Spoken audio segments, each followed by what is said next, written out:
on MythBusters. Am I missing an eyebrow? Danger at the gas pump. Are cell phones triggering deadly explosions? Can high altitudes cause big problems for silicone implants? If I were in there with the breast implants, I'd probably be dead about now. And computer drives. Have they reached dangerous warp speeds?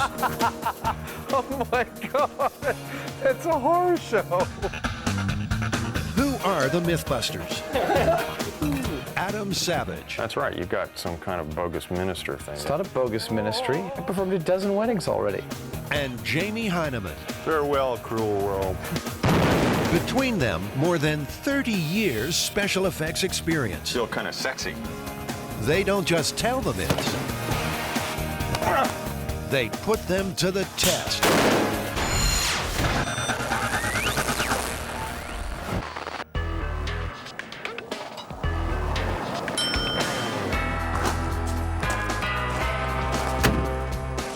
Hey, wake up, farm boy.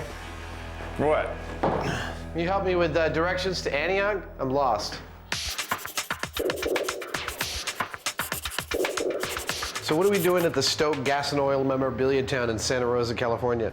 Well, we're here to see whether you can accidentally blow up a gas station with a cell phone. And even if we fail, do we still get to blow something up? Oh, yeah. Excellent. So what exactly is this myth? Well, it's an email myth that says that the use of a cell phone near a gas station can cause an accidental explosion.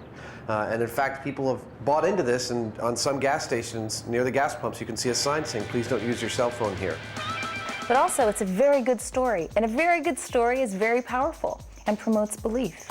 Heather Joseph Witham, resident folklorist, has another dramatic cell phone explosion story. Well, the story goes that there's an executive speeding along on the freeway in Los Angeles, and all of a sudden he hears the ding, ding, ding, and looks down and he sees that his car is just about out of gas. So cursing and frustrated, he gets off the freeway. He drives up to a gas station, gets out, starts pumping the gas, takes out his cell phone, and calls the office. At which point, there's a tremendous fireball that engulfs the executive, and then the entire gas station explodes. There have been more than 150 gas station fires across the United States since the early 90s. Could cell phones be the culprit? The Stoke Gas and Oil Memorabilia Town is an ideal location for road testing the cell phone myth. What are you doing? It's kind of a lowrider. Fred Stoke used to collect tractor parts until oil cans proved to be more rewarding. Wow. Oh, that's amazing. This is the largest one-quart oil can collection in the world. There's over 10,000 different cans here. I'm going to do my house like this. Well, we're going to need a big blast chamber, something large enough to contain a large explosion and protect us, and also to control environmental conditions like humidity and temperature and that kind of thing. We're going to need gas and a way to get it in there in a vapor form, and we're going to put a cell phone in there and call it, see what happens. The chamber will be constructed from Lexan, a polycarbonate product favored by race car drivers and jet pilots. I find this very appealing. Polycarbonate is a plastic that is extremely tough. You can about fold it in half and it won't break. It'll stop a bullet, it'll stop all sorts of shrapnel, and I just love this stuff. I love it. Anticipating a big bang, the guys are constructing the chamber with a failure point, the center of the two halves of the box. So that if the blast is too big, instead of the Lexan failing or the aluminum welds failing, the box itself will just poof, separate into two halves. Like a clamp. Yeah. The blast we might deal with might be a lot larger than we think, and so building in a failure point for this so that it can fail safe seems like a good idea. Plus it'll look really cool. Oh yeah, it'll definitely look really cool. Considering Americans pump gas around 12 billion times a year, there are plenty of opportunities for disaster. Electrical sparks and gasoline vapors are a potent mix, and it seems there is much more to this story. You know, I think it's highly unlikely that a cell phone is going to do this. You know, it seems like a dumb idea to me. Well, actually, it turns out that there's another part to this myth. It seems that women are largely responsible for the gas station explosions, specifically because they get in and out of their cars while filling up. And so they'll build up a static charge on their body, and then when they touch either the gas tank lip or the filler nozzle, that will ignite the gas and cause an explosion. That seems more likely. I think so. Over 50% of the accidents occur when a person re-enters her car while refueling. Bob Renkus of the Petroleum Equipment Institute has studied the hard data. 10 years of statistics place women in the most danger. We've had 152 cases now that we've confirmed. 78% are women, 22% are men. The problem comes from getting back into the car while refueling. Electrostatic charges are generated on the seat and clothing due to movement. Getting out takes the charge with you. So if your first touch is near the open fuel tank, the resulting discharge spark could be deadly. So, silver car, not getting in, he's done. A MythBusters stakeout showed very clearly that women were more likely to get back into the car while the gas was pumping. When you broke it down to percentages, women were actually 6 times more likely to get back in their cars than men were. To investigate this second theory, static electricity, they'll also need to build a device that generates body-to-clothing friction and hopefully create a big spark. So the MythBusters are shopping for something shocking. So do you ever have customers come in and say, could you sell me something different? This one causes too much static shock when I wear it? No, but they've said this causes too much shock. All right. Yeah, we have to define our terms here, I guess. Right. Yeah. Should we get two? 2 of each? Why do we need 2? Well, 1 for each of us to wear. Well, if we're going to get 2 of them, we might as well get... Yeah, why don't we get one of those and one of the regular ones? Sure. Yeah. The experiment is now focused on creating and storing a strong spark. No one will be allowed inside the blast chamber, so the spark has to be discharged remotely. So this is called a Leyden jar, and it's actually just Tupperware with foil on the inside and foil on the outside. And it's an early capacitor, which is basically an energy storage device. Around 1750, in the Dutch city of Leiden, scientists discovered that 2 conductors separated by an insulator could store an electrical charge. Benjamin Franklin used it to shock his party guests, who stood in a circle while the current surged through them. Not a stunt for people with weak hearts. So the electrons are leaping off the PVC and being stored in the Leyden jar. Ooh, all right, good. Oh. Wow, I got like 3 shocks from there. With the shocking garments in hand, they're off to the auto yard to find a suitable car seat.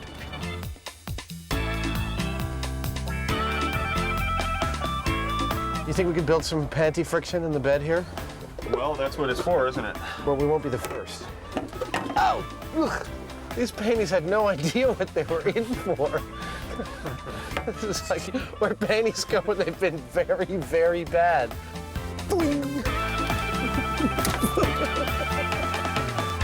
I mean, I don't know which one actually to go with anymore. At this point, it's just like a sea of rubbing and vinyl and wet car seats. It's like high school. That's actually good. I got more of a charge off of this than anything yet. They have the seat of choice, but will it provide the necessary charge? I don't see any sparks. Watch this. Ooh. Back at Fred Stokes Gas Museum, the fire department has arrived to supervise the experiment. So, is it cell phones or static sparks that cause gas station fires? Well, let me see. We've got a crash test dummy with his legs removed. We've got a panty-static generator with leopard fur and panties wrapped around it. It's not exactly hard science. Nonetheless, the firemen want a much smaller bang. Too much gasoline vapor inside the chamber, and it becomes a very large bomb. What's the potential? What could go wrong? Break all the windows around here. You know, that'd probably be the worst case. I don't want to see that happen. Jamie wants a big boom. Down, boy. Down, boy. He's being a little conservative, which is his job, and I appreciate that. We will still try to get the biggest explosion we can. Time for the fire protection suit. Delivering the gasoline to the chamber is Jamie's responsibility. He will use an aerosol device to spray high concentrations of flammable fuel vapor directly inside the blast chamber. So I rigged up the cell phone in there. Okay. When I call it, it says detonate. Very cute. Okay, we're gonna start the fuel. You guys ready? For gas to explode, you need the right mix of fuel and air. As the concentration edges towards the flammable level, their gas meter emits a warning. Okay. Go behind the thing. The chamber is primed and ready for the cell phone blast test. Calling now. Hello, explosion. Hello? Hello?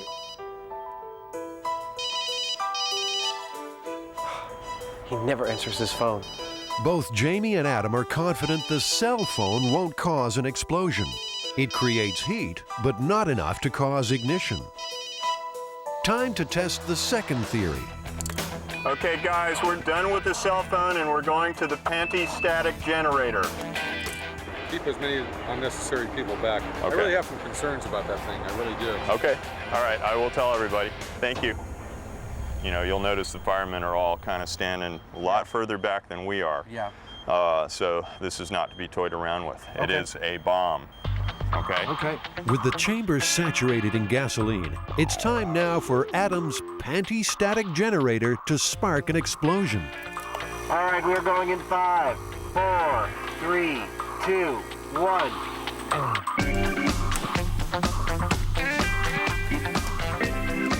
We should have had a spark right about then. Come on, baby. Okay, I've gone through what should have been like at least 3 sparks so far. Okay. Even with sparks and the heavy fuel load, the gas will only blow if conditions are absolutely optimal. So far, nothing is happening. How hard can it be to blow up a room full of gasoline? My guess is just wrong mixture. Just that simple. Wrong mixture. That's it. We're packing up and we're gonna go home. With our tail between our legs. So it's back to the drawing board to see if cell phones or static sparks can cause gas pump fires. Ignition is still proving to be difficult, but the personal flashpoint is rising. Oh, wait, hold on, Adam, before you break up all afternoon's work. Give me just a sec. I thought all 4 sides were taped. You're a nice guy and all, but sometimes you're a bull in a china shop. I'm not gonna respond to that. Working with a smaller blast box should help them figure out the right fuel-air mix to achieve ignition. You know, all of that spray presents a lot of surface area, and I think it's probably sinking down and collecting right at the ground. My guess is that one of our mistakes with the big chamber was that we had the ignition source too far above the ground. So let's just see whether this works. To get a bigger spark, Jamie connects a device called a Jacob's ladder. You'll be familiar with its climbing arc from those old science fiction movies. But this is no toy. It's high voltage and potentially lethal. Now be careful in this metal. You know, we've got some pretty heavy-duty currents here, so. All right, shall we lose the spark and get some gasoline going and blow some stuff up in miniature?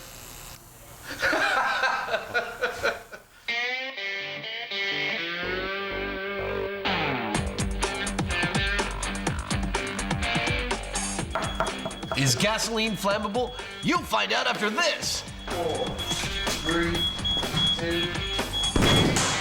Hey, we made something blow up. We made something blow up.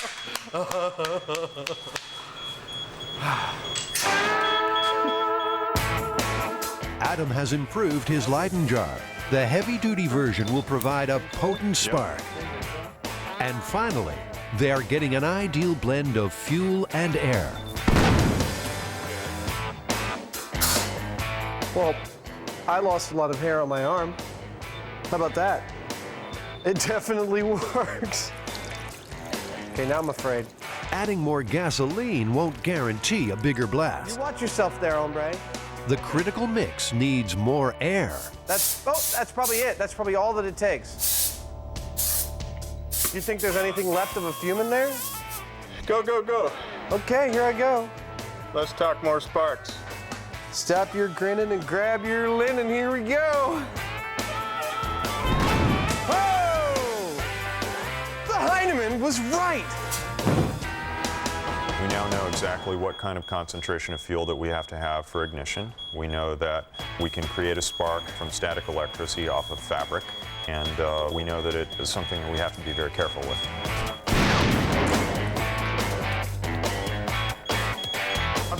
I'm fine. Am I missing an eyebrow? I am missing an eyebrow, aren't I? You lost a lot of hair up there. You're kidding me. No. You're all right. It's not gonna. It won't look weird after a day or two. I think it took him about 5 seconds to worry about whether he's going to look funny for his date. I have a date tomorrow. Is it survival more important or sex? All in the name of science. Okay, that was probably one of the stupidest things I've ever done. No problem now with the static spark. The mix is right and ignition comes easily. But what about the cell phone? Will it prove to be the cause of gas station fires? Nada. Niente. Second call. No explosion. So, Bob, have you heard of this myth regarding exploding a gas station by using a cell phone? Not only did I hear of it, I'm quoted in the myth that says, Mr. Rinkus says, don't use cell phones. They can cause fire at the pump. That email's gone around, and people take that literally because they are believing everything they see in emails, unfortunately. After researching hundreds of gas station fires, Bob Renkes of the Petroleum Equipment Institute says cell phones are in the clear. Pure and simple, we don't have any accidents involving a cell phone at a service station. It just doesn't happen. But a dramatic fire department demonstration clearly shows what can happen when static is involved. People who re-enter the car during refueling face the biggest risk. They're typically younger people, because older people will go like this to get out of their car. And when they do that, they discharge. So they just simply pop out of the car, not touch anything, not shut the door, not ground themselves, not touch this. They'll take 1, 2 steps. They're wearing neoprene shoes, so they're not discharging, they're not dissipating on the concrete. They touch a piece of metal here. The vapors are coming out of the tank. The air is coming in from outside, so that's 2 parts of the fire triangle, and the third part is a source of ignition, which is the spark. The problem comes is when they overreact, they go, oh my goodness, and they leave a stream of gasoline. They already have a fire, it gets underneath the car, or they could get it on themselves. With the cell phone myth well and truly busted, they still want to make their own big static bang. So they're back at Fred Stokes Gasoline Museum with the fire department there to monitor safety. You're gonna pump the whole thing in there. It's make or break time. So today the guys are using a much higher concentration of gas in a much finer spray. Okay, that's it. All right, here we go. Watching for spark.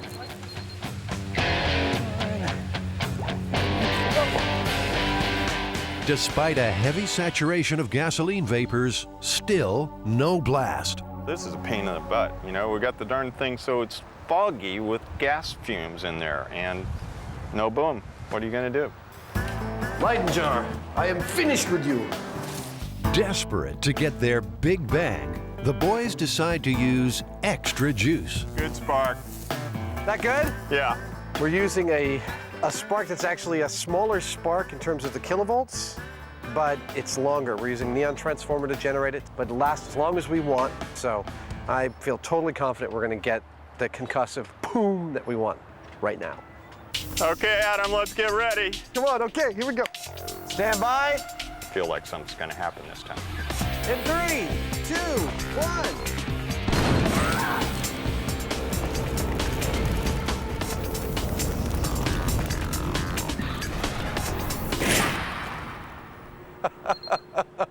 wow, I forgot to watch. That was really cool. Right on. Whew. Hey, we got it. Yeah. That was a lot of force. Yes, it was. That burst apart this 24-foot seam of metal tape. Well, it's about time, huh? It's about time. Absolutely right. Don't be fooled. Gasoline vapors and a strong spark under the right conditions spell danger at the fuel pump. Bob, what is your recommendation if there is a spark, if there is ignition? What should you do? If you discharge here and you get a spark, don't be a hero. Don't take your nozzle out. Your gas tank will contain the gasoline. We don't want any gasoline spilling on the forecourt or on the pavement. Stand away and notify the station immediately. Adam, what do you reckon? Myth busted? Absolutely. This myth is definitely busted. No cell phone will ever cause a gas station to ignite. Just not going to happen. I agree.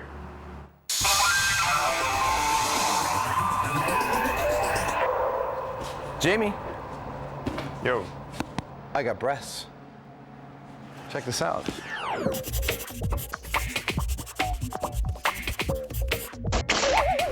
There's a myth that when you go up in an airplane, the reduction in pressure will explode your implants.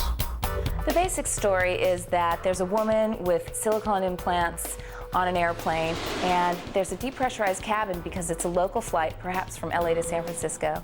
And as the plane goes higher, the implants get bigger and bigger and bigger and bigger until finally they explode as she's walking down the aisle to the lavatory to see what's going on with her implants. There we go. Oh, sample not for implant. One size fits all? There's not like a bigger or smaller one? So we've got the implants, right? What else are we going to need for this, Jamie? We've got to have a chamber that will handle both pressure and, vacuum. So positive and negative pressure. Yeah, and we've got to have a vacuum pump or pressure pump, and to make it look good, put the implants in a body of some sort, maybe The ballistics gelatin would be perfect for that. We could make up a torso out of ballistics gelatin and put the implants in. It'd be very close to skin, so we could probably see, if there was any real movement. And the gel is clear, so we can see what's going on. Yeah. Okay, that's weird. You know what? Since I've never owned a pair, I don't know what they're supposed to feel like, but these feel pretty good. It just makes me feel more like a woman. Right, it's giving me the creeps. Come on, take those off.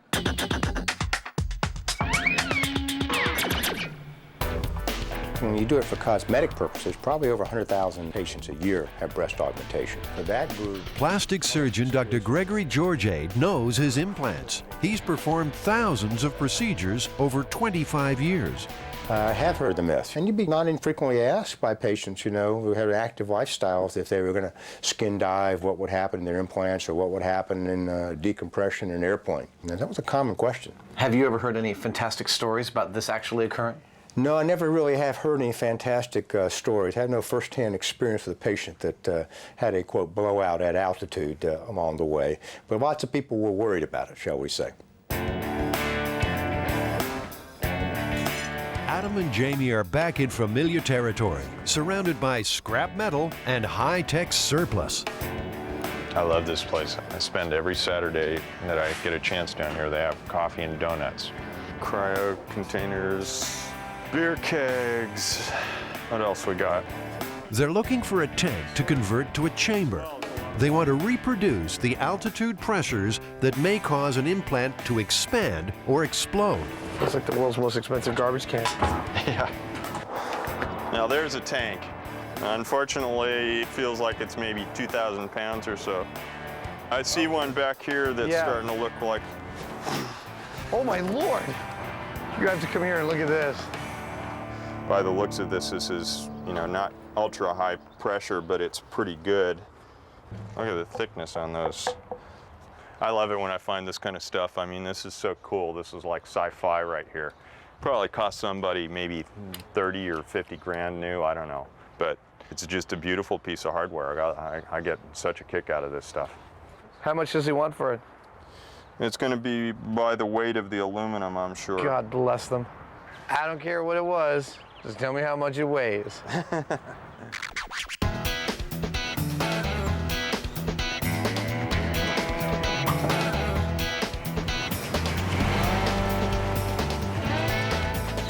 So I'm going to try and implant these in a fake woman.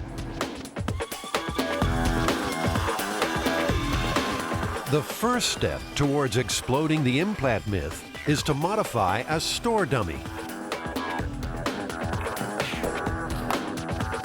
A heat vacuum appliance is used to make a plastic mold of the torso that will hold the implants. Always looking to match reality, Adam will suspend the implants in the ballistics gel. So if we let this sit for 20 or 30 minutes, the ice against the skin should make that layer of ballistic gel harden, but not the rest. We should end up with a nice fleshy barrier, about that thick maybe. The skin layer takes about 10 minutes to form. It's perfect, actually. Yeah, I've got a layer of skin here that's actually like 3/16 of an inch thick. It's not bad. Now it's just a matter of putting the implants into place. The silicone is actually a little bit lighter in density than the water, but I pushed them down in and hopefully suction will keep them at the bottom. They're looking pretty good right now. I'm gonna wash my hands and check in 20 minutes. The important job is to make the chamber as airtight as possible. Some portholes are welded shut, while others are replaced. And finally, an air pressure gauge is fitted. Adam's gelatin torso has set. The implants are holding. Go. Look at that. It's a thing of beauty. Oh my God, I've done it! All right. As a parallel experiment, Jamie places an implant in a jug of water. Any changes should be easy to see. If we find that the implant is actually expanding, the water level will raise, and we can measure that. Adam calibrates an easy-to-read altitude guide for the gauge. The chamber is sealed. So are we ready to go? For the first test, the implants are subjected to typical in-flight cabin pressure, which for passenger comfort is equivalent to around 8,000 feet above sea level. Okay. There. What I see is the bubbles that were on the surface of the implant have gotten larger, and it's maybe raised the water level a minuscule amount as a result of that. Right. But I don't see any expansion of the breast itself. All right, shall we take it up to, let's say, 30,000 feet? The big test comes as the chamber matches an altitude of around 30,000 feet, an impossible height for humans unless flying in a pressurized cabin. I mean, it doesn't look like much, but if I were in there with the breast implants, I'd probably be dead about now. Your lungs would fill with fluid, your head would, compress. It's just a whole bunch of conditions. None of them are pretty. You'd probably pass away in about 10 minutes at that height. Despite the negative pressure of high flying, the implants appear unchanged. We've seen the implants at about 8,000 feet. Then we bumped it up to around 35,000 feet or so. And in both cases, we've seen expansion of little air bubbles around the things to some degree, but the implants themselves have shown no significant increase in volume. Adam had a theory that injecting the implants with air might force a failure. I added some air to each of the implants. To the right one, I added 3 cc's of air. To the left one, I added 10 cc's of air. There we go. Yeah, we're at about 35,000 feet now. I'm not really noticing any significant change in the air pockets. We definitely know that air can expand really well. We got a balloon in there, and the balloon's been blowing up to twice its volume, but the air inside the implants is not. I didn't really notice any difference at all. Me neither. Yeah, I mean, effectively nothing. Nothing much happening at altitude, so Jamie hooks up a small chamber to emulate the high pressures of deep sea diving. He didn't figure on explosive results. We had a seal blow. Are you guys all right? It sounded like you shot an elephant. Yeah, it kind of hurt my ears too. No one hurt, but Jamie had a close call. Rapid changes in pressure can cause serious hearing damage. No changes to the implant at high pressure, so it's back to the large chamber for another low-pressure altitude test. Within a few minutes, it's taken the equivalent of a rapid trip from the ocean's floor to the summit of Everest. Shall we go up to 30,000 feet?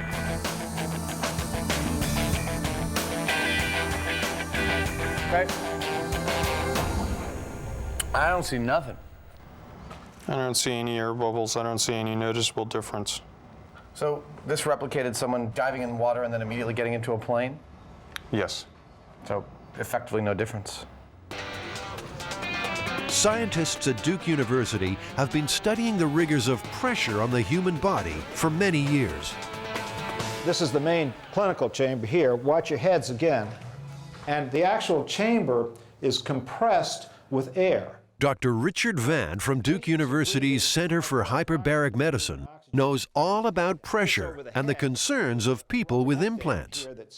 We had several questions that came in with regard to breast implants as to whether there were any hazards with regard to diving. And as a result, we decided we might do a study, and so we approached some of the plastic surgeons who we'd been working with. Well, we found that basically in anything that the patient could survive, it wasn't going to be an issue. Plastic surgeon Dr. Gregory Georgiade provided subjects for the implant pressure tests at Duke's hyperbaric lab. The results were convincing. Basically what we have here is we have two implants that were initially the same size. And I expanded it by about 50%, which is the maximum volume expansion we could find in the studies we did, to show you what the implant would look like. And you can see it's 50% bigger. The implant could double or triple its total volume before the shell is ever going to break. So it isn't going to be an issue. And a patient that had this happen would have been dead because of the nitrogen bubbles that ended up in their brain with the bends long before the implant got to this size. So why do you think people were worried about this to begin with? Well, I think they were worried about it because the supermarket tabloids had got their attention. And that it's another good story along with Bigfoot and the Loch Ness Monster. The myth of the exploding implant appears to be well and truly busted. I got to do it really hard, right? No, you can't. Oh, God, God. But the story has one more chapter. Adam now tries an inflatable brassiere. Jamie, you want to tie me up? An earlier version of this narrative that took place in the 1950s dealt with a national sales manager for the inflatable bra, was on, again, a flight in a depressurized plane. She was wearing her product, as any good salesperson would. And as the plane got higher, her bra got bigger and bigger and bigger, and the other passengers were kind of starting to freak out. So she had to go spend the rest of the flight in the cabin with the pilots, which you couldn't do these days. Okay, wow, that sucks. That sound? That's really bad. Adam volunteers to give the inflatable bra a personal test at 8,000 feet. Go for tank depressurization. Slowly in increments. Adam, how are they doing? Are they getting bigger? Roger that, Mission Control. My breasts are expanding. Repeat, breasts are expanding. They're definitely getting firmer, but nothing exploded, unfortunately. You know, these didn't really change that much. I mean, they've got vinyl enclosures. They're going to be pretty resilient to pressure. But, you know, they were definitely firmer at 8,000 feet, but not by much. Well, do you want to go all the way? Not on camera. Shall we take it up to 40,000? Let's do that, but not with me in them. Okay. Jamie is keen to push the inflatable inserts to the limit. There should be obvious changes at 40,000 feet. Those puppies are looking pretty taut. Looks like they're about twice the volume that they started out with or so. These things are quite resilient. I'm not sure they're going to blow. Even at an intolerable 40,000 feet, these inflatable inserts are in no danger of exploding. What do you think? We can see them all expanding individually. Always looking for a novel twist, the MythBusters loaded food items into the tank for some frivolous science. Hey, the marshmallows are definitely expanding. They're lethal. Oh, hey, we have a rupture in one of our cream-filled cakes. Look at that. Oh my Lord. Yeah. I'd say the snowballs are much larger now. They're coming off the plate. I think this just goes to show that if you're a paratrooper and you got one of these cream-filled confections in your pocket of your uniform, you better be careful.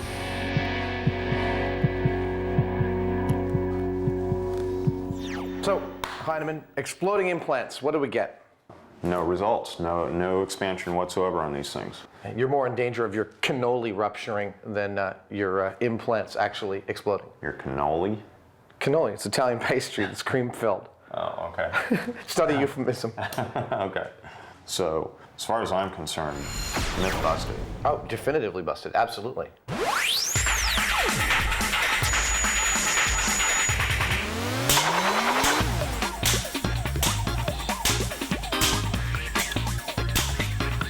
Oh, must test CD-ROM.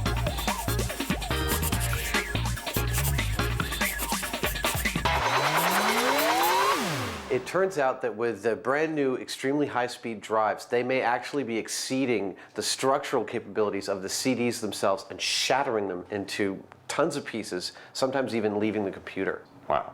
Yeah, so we're actually going to try and do this. We're going to try and speed up a bunch of CDs under a bunch of conditions and get them to explode in all sorts of spectacular ways. I like that. Yeah. Along with the computer drive, they will adapt some high-speed tools to spin the CDs beyond 30,000 RPM. At that point, they expect to see critical failure. You know, this could be dangerous. Absolutely. In fact, sharp fragments of polycarbonate are going to be traveling in excess of like 700 miles per hour. I think to test to see if it can penetrate skin, we'll put our ballistics dummy in there. I think so. I think he's perfectly suited to sit in front of this computer and be abused.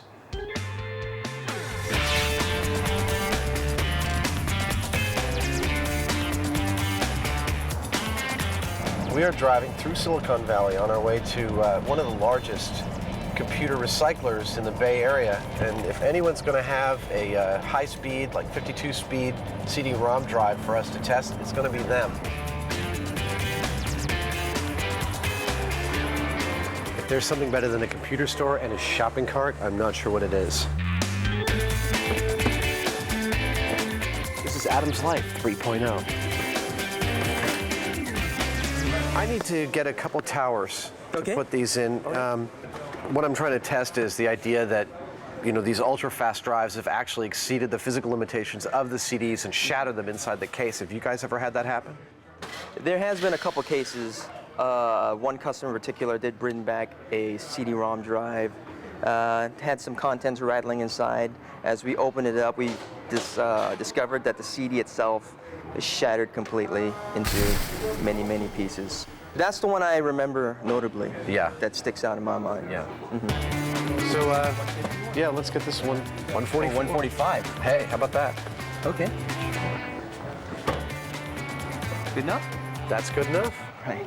Yeah. We'll take it back to the lab and destroy it.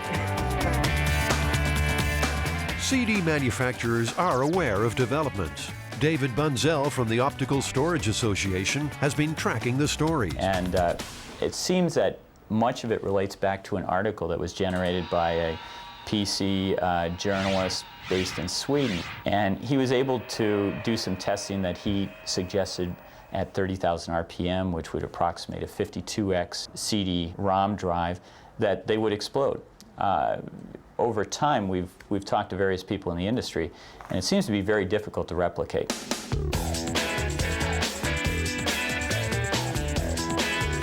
To replicate the CD shattering experience, Adam exposed some computer disks to the kind of treatment imposed on them by users.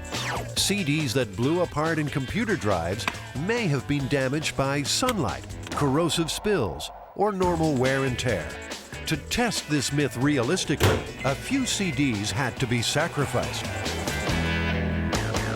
Cracked, exposed to sunlight, 24 hours. Rubbing alcohol, microwave, off-center label, expensive name brand control CD. See how it does.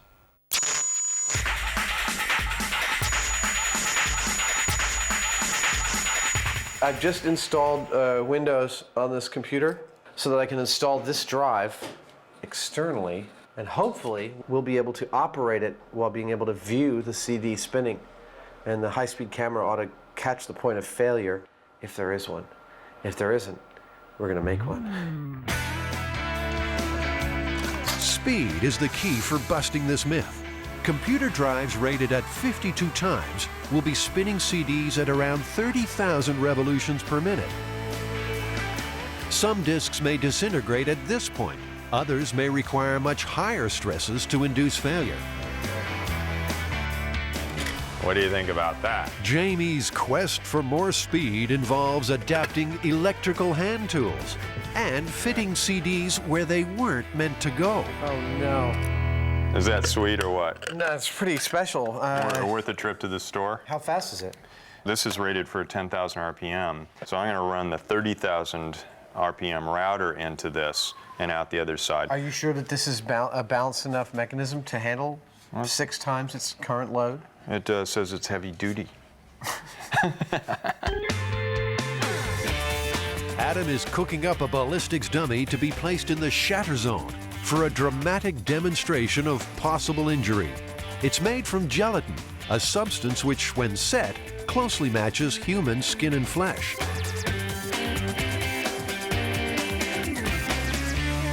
Wish I could understand why we can't get this to spin up to its full speed.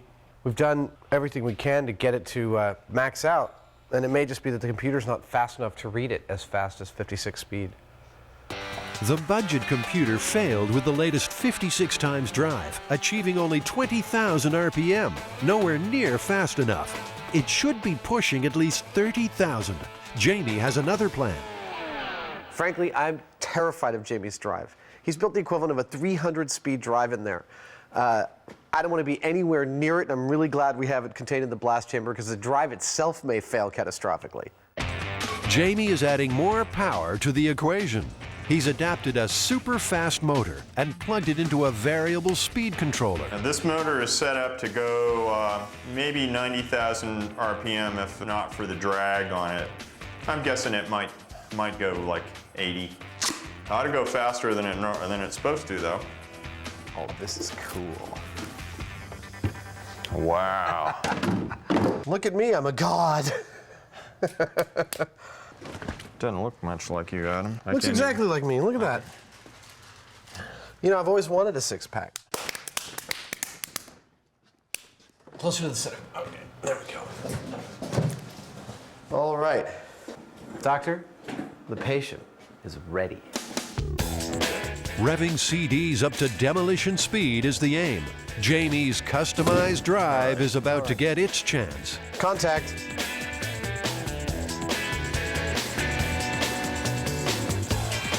Whoa. Oh my God. Faster, faster! That's all of it? Yeah. It's only reading 20,000. That might be as fast as it can spin something like a CD. The friction with the air makes it have to draw more amps in order to do it. We'd do better direct drive right off of the router, and I know it would spin that up. They're still unable to get to the required 30,000 RPM. But the workshop has other fast tools. Lathe, 2,000 RPM. Bench grinder, 3,500 RPM. Dental drill, 60,000 RPM. Air turbine. I'm not sure how fast it's going, but it's awful fast.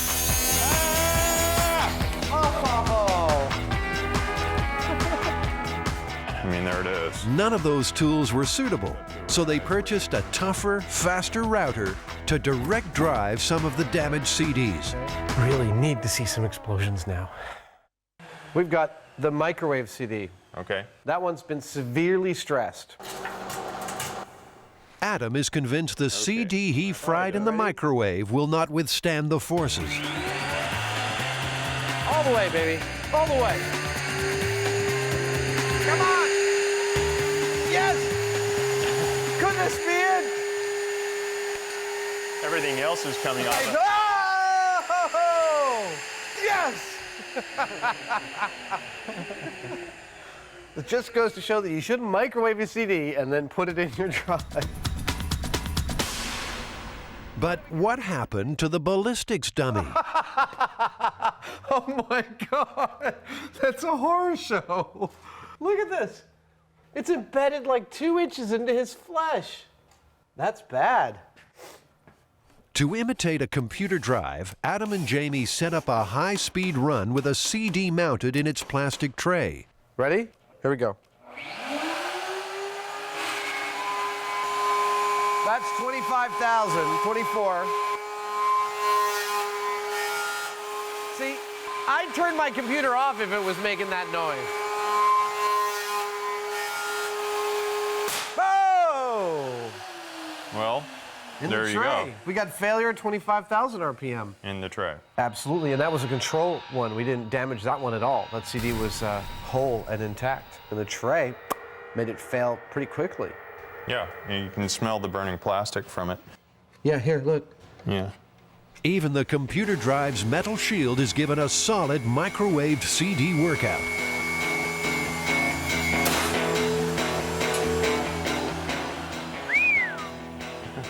That's spectacular. Look at the damage it did to this case. I mean, it spread the sides out. Yeah, little dent marks. Yeah, it dented the steel. It's like hitting it with a hammer. If the high-speed 52 and 56 times drives are already causing some disks to shatter, what does the future hold? So, David, are we going to see 100x drives, 200? Where's it going to stop? I wouldn't really expect the optical drives to go much past the 52x range. I think what you're going to see in terms of increased capacity is going to be done more with different types of lasers, different technology unpacking the bits tighter on the disk. And their speed is not as critical of an issue, so you will probably not even need the 52x to be able to accomplish this. You ready to ramp it up to double speed? I'm ready. All right, Let's go, Spin Man. So far, most undamaged control CDs have withstood standard spin forces. Only one disintegrated. Slow-motion pictures show them warping, but not shattering. But Jamie and Adam want mass destruction. They switch from 110 volts to a potent 220. It's party time. You ready, Baldy? Wait. Okay, Ready? and unplug it right after you're done. Yeah. 3, 2, 1.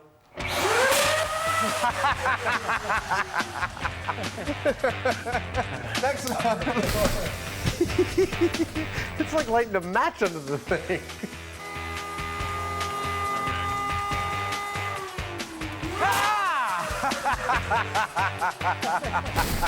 Okay, next one. Next one.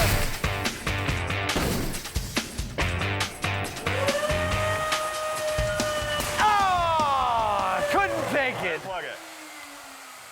I think it actually blew the router, though. We're done, I guess. I think we've done a good day's work here. Any day we create that much shrapnel is a good day. That's astounding. I mean, it's like almost like Christmas. So listen, even if one blew up in your computer, would you be at risk? No. Why not? Well, maybe if you open the thing up and put your eye right in there, but See, that's just the sort of thing I might do. Well, there are easier ways to poke your eye out, I suppose. Now, are you worried about CDs exploding in your computers? No. I have three computers that sit around me, and I don't sit there with any concern that I'm going to have fragments flying at me. Given the millions and millions of CDs that are out there being burned all the time, and the maybe dozen cases that we've heard of this happening, it's pretty much almost a non-event. I agree. It's not something the average buyer has to worry about. Highly, highly unlikely.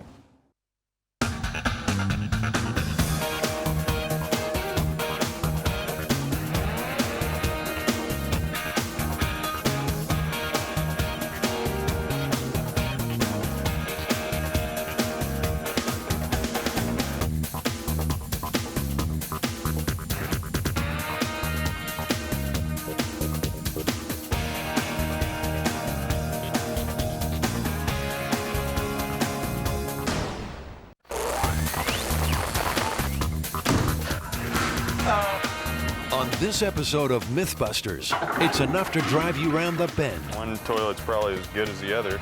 Our new host gets a hazing, then a blazing, as we turn up the heat on the exploding toilet myth. He's still holding the cigarette. The clothing gets kinky in the quest to answer an age-old weather mystery. And staring down the barrel, Adam and Jamie take aim at the myth of the magic bullet. Who are the MythBusters? Am I missing an eyebrow? Adam Savage. I always enjoyed seeing Adam in pain. Oh! And Jamie Heineman. Jamie wants a big boom. Between them, more than 30 years special effects experience. Feels kind of sexy. They don't just tell the myths. Farewell, cruel world. They put them to the test.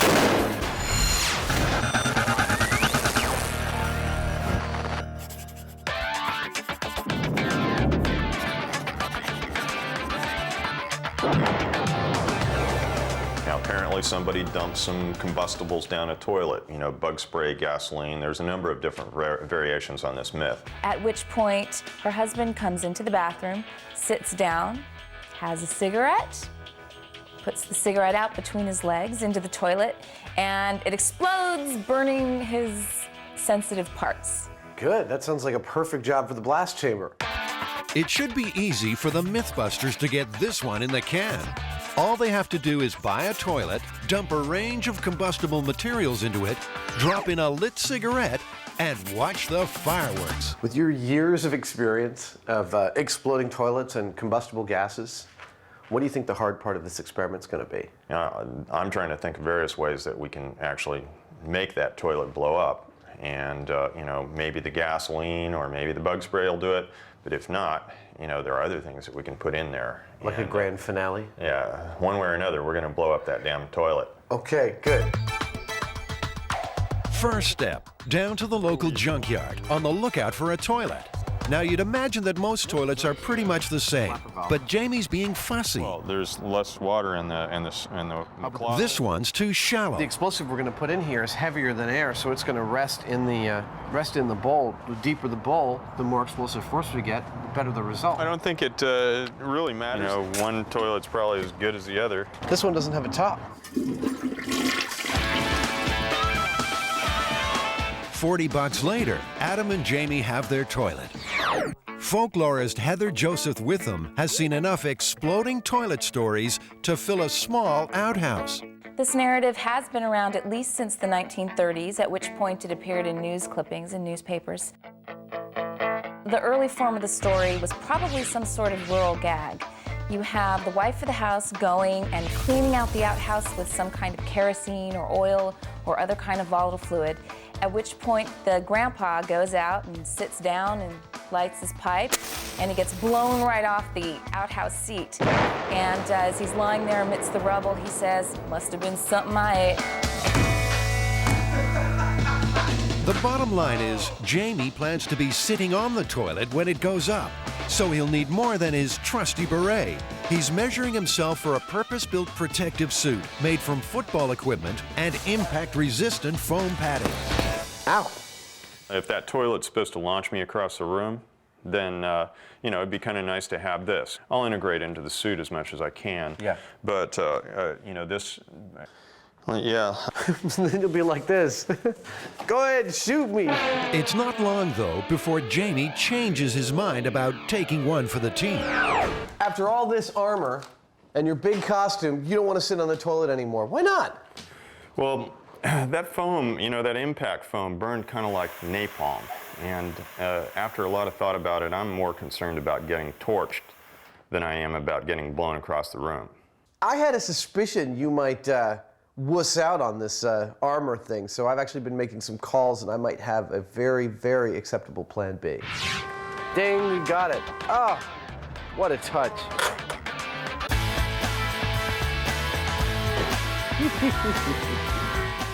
In this box right here is the new star of MythBusters.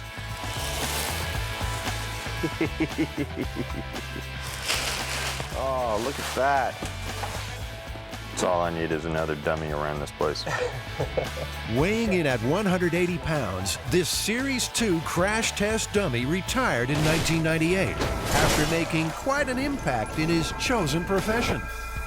Oh, this is pretty cool. Oh, what part of the body is that this? That would be the, goes into the torso. Oh, that's the stomach, okay. Wow. Oh, that's beautiful. This is like a giant-sized G.I. Joe. But if it's the quiet life he's after, he's a bigger dummy than he looks. He's not going to upstage us. We just kick him back into submission. All he needs now is a name. I think we should call him Buster. Buster sounds pretty good to me. It's kind of manly, a little, pretty descriptive.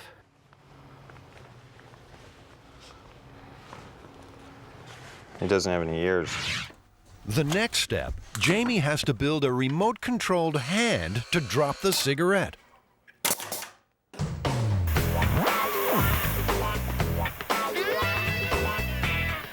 That's probably the best thing. Okay. Adam and Jamie have also had to build their very own blast chamber. It's made from a bulletproof material called Lexan, the same substance used in aircraft windows. Hopefully, it will survive its maiden voyage.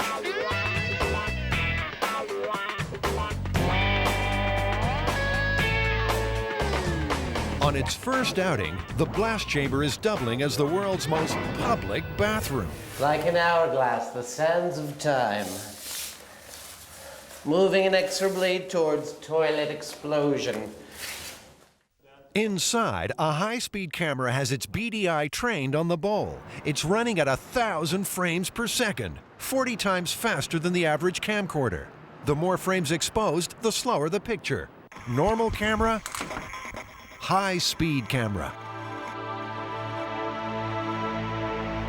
Perfectly. That ought to work. That ought to work. The temperature inside the chamber is already climbing. The hotter it is, the easier it should be to ignite the fuel. While the chamber should easily contain any explosion, the MythBusters have called for backup, just in case. Have you never heard this myth before? No, actually I haven't heard this one. Found a few people on the toilet, but never because of a toilet explosion. Falling off the toilet, a lot of bathroom problems. Falling off the toilet? Never actually exploding. The local fire marshal's on hand to oversee proceedings. So we've designed this with, it's covered with polycarbonate that won't shatter or go anywhere. It's securely bolted, as well as it's made in 2 separate halves so that if there is any kind of general explosion in there, it'll just open like a flower. So there's nothing holding it together, in other words? No. The first product you're going to test? We have an order. You start with your cleanest. Yeah. You'll have your best progression.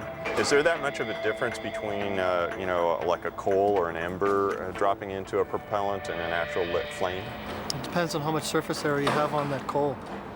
So a coal can light like a cigarette Absolutely. butt? Yeah, smoldering, yes. Combustible number 1. MythBusters hairspray. It's what I use to keep my dew in line. How much of this stuff am I supposed to put in there? The myth said that the can of propellant got stuck open. So not knowing what to do with it, she emptied it out in the toilet. So I'd put a whole bunch in there. Oh, yeah? Yeah. Okay. You know, when you start to get dizzy, it's probably time to leave. Okay. A sensor measures the level of flammable vapor inside the chamber. Would seem we have some combustible gases in here. We're loaded and ready for ignition. Come on, say something cool. Release mechanism dropping by. That's it. Okay, 3, 2, 1, go.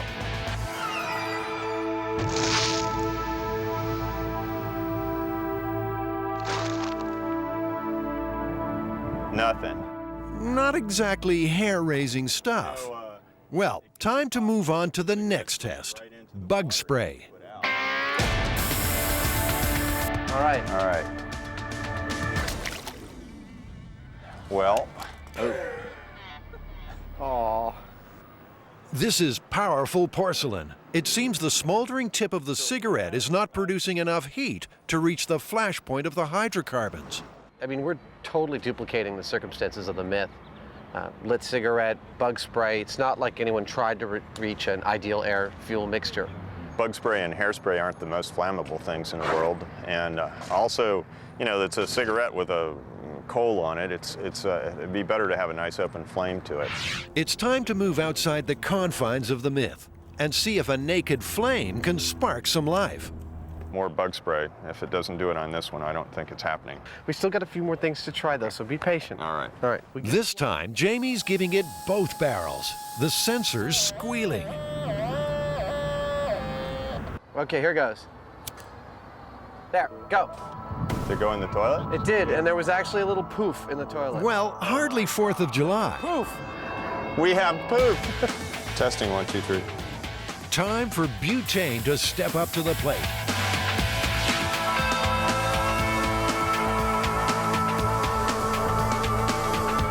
Did it go in? It went right in, nothing happened. All right, match, lighting, go. Wow. There's a poof. Finally. That is not enough to blast somebody off a seat. You don't think so? No. I don't think so either.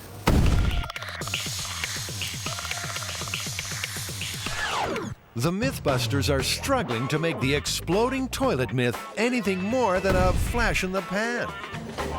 But this isn't the first time someone has put this story to the test. Dr. Robert Slay first heard about the exploding toilet myth in the mid-70s. Intrigued, he conducted his own myth-busting experiment. I myself in Texas, in investigating this with a large watermelon, and a full can of spray was only able to singe the bottom of the watermelon, not to have it leave the toilet. Dr. Slay says these stories are invaluable in a field where every day is a matter of life and death. I think they're therapeutic in the sense that it relieves stress. We know that humor used appropriately, particularly in tense work situations, tends to make people perform better. As you may well know, there are studies that show that people are more creative. They think of better solutions when they're working in what they call a fun environment or a place where there can be humor. Undeterred, Adam and Jamie head back to detonate this toilet. The myth is looking kind of unlikely at the moment, although, you know, gasoline is the big one. What do you think? Does that work? Oh, that's beautiful. Surely, dropping a cigarette into a pool of gasoline will produce some type of reaction. Let's get a wet towel ready in case the extinguisher fails. Silly housewife, pouring gasoline down the toilet. Are you ready? I'm ready. Lighting cigarette. Okay, I'm gonna drop it. 3, 2, 1, go. Nada.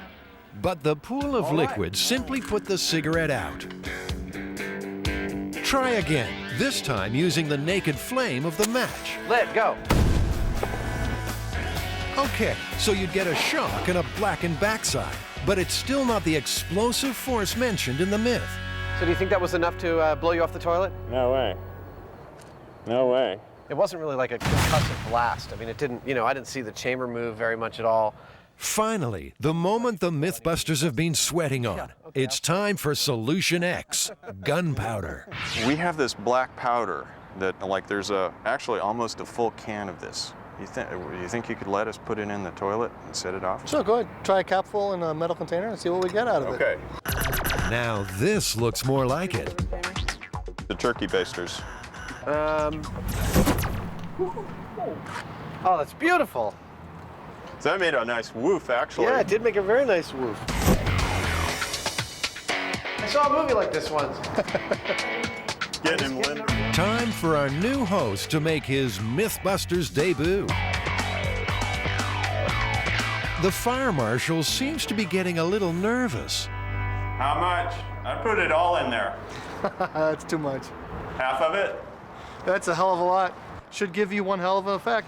Okay, lighting the match. It left, didn't it? Uh-oh. I thought it went out. No, it didn't. Well, there is no match on the tinfoil.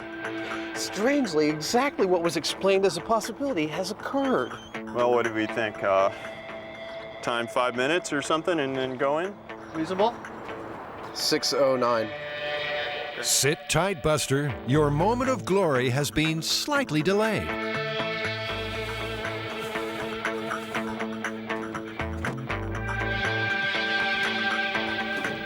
chamber is sealed. Are we good to go? Yep. Ready. Go.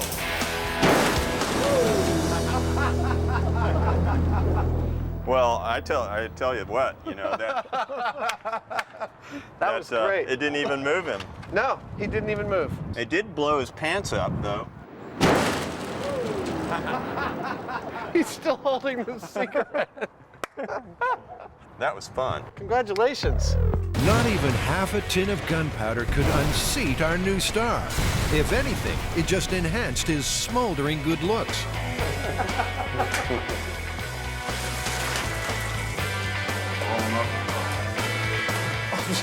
There you go. Yeah, I've had days just like this too. Another myth busted. Jamie and Adam are flush with success. This is perfect amount of carnage.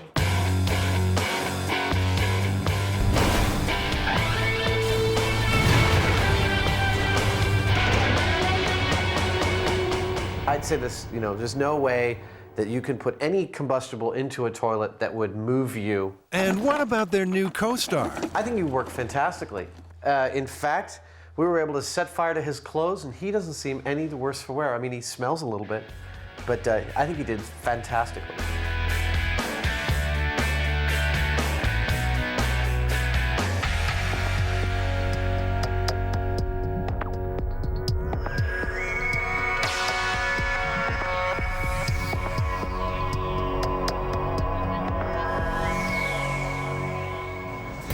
What's this? Adam and Jamie browsing in a sex shop? Your arms are totally inside of it. What sort of depraved myth-busting challenge could possibly call for such kinky clothing? The myth that you stay drier if you run in the rain. Basically, it's a bit of practical advice. Run if it's raining, and you won't get as wet than if you're walking. Seems to make sense to me. Common sense? Since when have the Mythbusters let that get in the way of a challenge? The idea is someone walking through the rain will stay in the rain longer, but the rain's only falling on their head and shoulders. Whereas someone running through the rain is actually picking up rain on their entire front. So what? We just wait for the next rainy day and go for a stroll? No siree. The Mythbusters will need controlled conditions. We're going to have to be really careful about this. It seems like a simple thing. It seems pretty straightforward. Yeah, but there are actually a lot of factors to consider. You've got, you know, the velocity of the rain. You've got the speed that you're running. You've got all these different things to factor in there. The setup, an indoor course 100 feet long, which Adam and Jamie will walk, then run through in a downpour of homemade rain. They'll wear identical cotton coveralls, which will be weighed after each test to see how much rain they've soaked up. Now, all that means they'll have to manufacture some very precise precipitation. I think the hardest part is going to be getting really reliable, consistent rain, something that's realistic. So, you know, it's got to be the right velocity, the right drop size, nice even spread over a big distance like this for us to get a good, consistent run. At this early stage, what do Adam and Jamie think will happen? If you walk, you spend more time in the rain. That's your idea? Mm-hmm. I'm going to disagree with you just for the hell of it, and I'm going to say the person who runs through the rain gets wetter. When it comes time to run the test, Adam and Jamie will have to make sure their perspiration doesn't mix with the rain. So they'll have to wear something underneath their coveralls, something snug and form-fitting. Ah, so that explains the visit to the land of latex. Have you ever worn latex before? I've never worn latex before. Okay. I've heard it takes a lot of powder. This one, you get in through the neck. This one, you open up the Your shoulders. whole body fits through the neck. This is called, a neck entry, and all you do is stretch. It doesn't tear. I mean, it's built very strong, and you just step inside of it. This is kind of a cool feeling because it completely closes up around you. Do you want to try them on right now? I'm not attached to trying them on right now. It seems like a lot of work. But apparently, we're going to try it on right now. That's enough of that. How do you feel? Feel kind of sexy. It's funny because you bend your legs, you can feel them spring back again. You can? It's like boink, boink.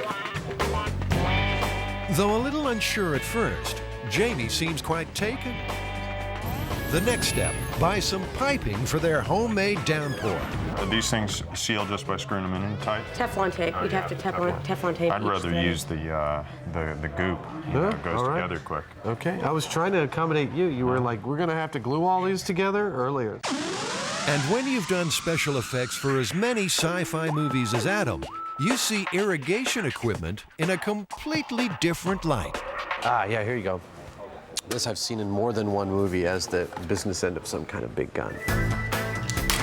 So we need like 40 feet of half-inch pipe and 150 feet of the 2-inch pipe. Right here.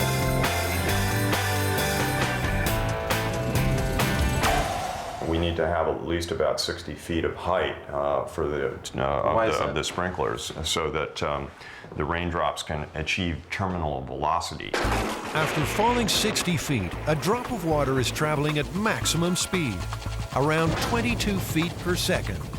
After that, it cannot go any faster, no matter how far it plummets. We just go up there with a hose, you know, and squirt it down. It's not really going to be like real rain. It might be going faster or slower, we don't know. Over the years, several studies have sought to answer the question of whether you should amble or gallop through the rain. Meteorologists Tom Peterson and Trevor Wallace conducted their own experiment at the National Climatic Data Center in North Carolina. That's perfect. They simply waited for a downpour and stepped outside. We measured out an approximate course to try to get 100 meters, but we didn't feel like it was crucial to have exactly 100 meters because we weren't trying to see how much rain we absorbed in 100 meters, but the relative difference between running and walking. Tom walked, Trevor ran. Then their clothing was weighed. We won't reveal their results just yet. Let's wait and see how Adam and Jamie get on. Ironically, the heavens have opened, just as Adam and Jamie find the perfect place to whip up a storm. So here we are, Jamie. An Alameda Naval Base. Yeah, across the bay from San Francisco. You know, they used to paint C-130 planes in this room. It's a big hangar. Yeah. Time to see whether or not Adam's rain delivery system is just a pipe dream.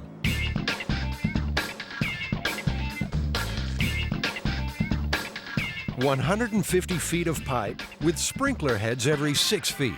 I'm actually really pleased with the way things are going. We've got half up already.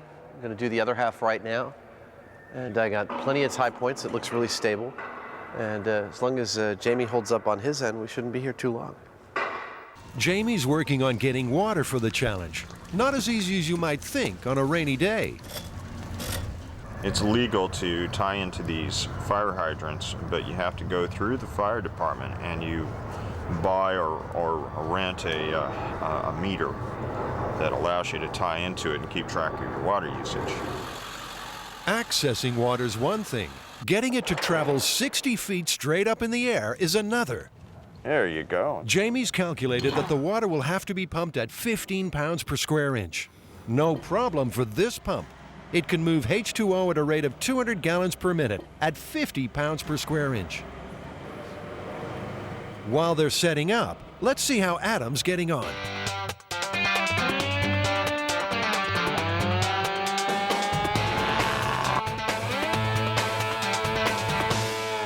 That might be enough, but you know what? I don't think so. Guess that means he's finished the rain rig. With the pipes in place and the water pumping, the MythBusters are keen to give the rain a dry run.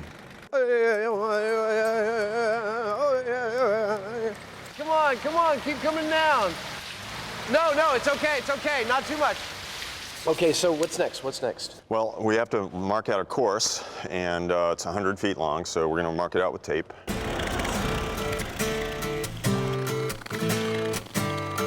We need to get another roll and attach it to this so we can make it to the other piece of tape.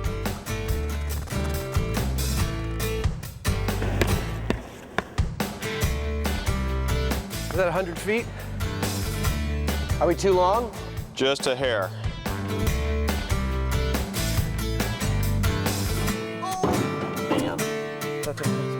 On some of the tests, they plan to add wind as a variable. You know, I'm not getting this at all.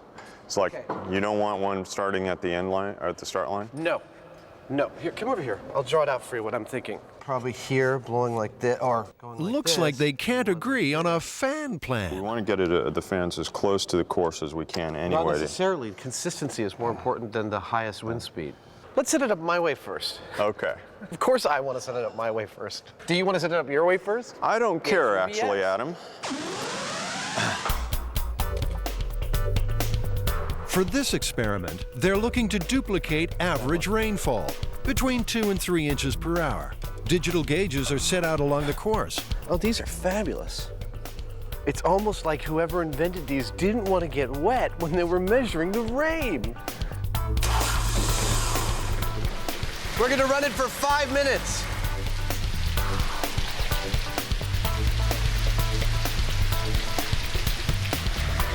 I can't tell how big the drops are. So currently we're getting just about 1 3/4 inches per hour. We want to goose up the throttle just a little bit, and we should have the perfect amount of rain. I'm ready to dress up.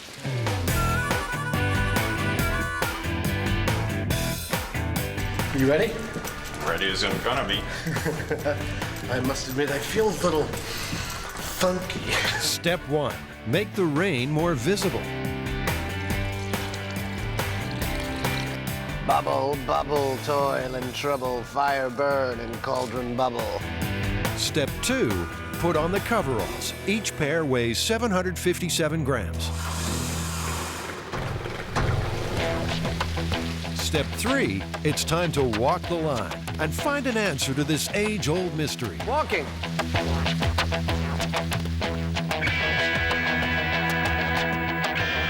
Our high-speed camera, running at 1,000 frames per second, captures every single droplet. Adam and Jamie will walk the course twice, once with wind, once without. And stop. Each take is timed. Then the coveralls are straight off and onto the scales.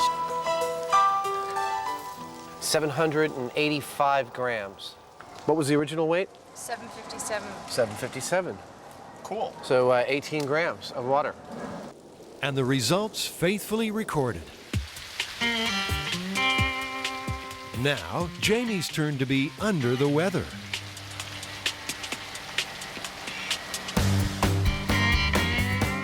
Both walks clock in at around 18 seconds, and the coveralls have soaked up almost the same amount of water.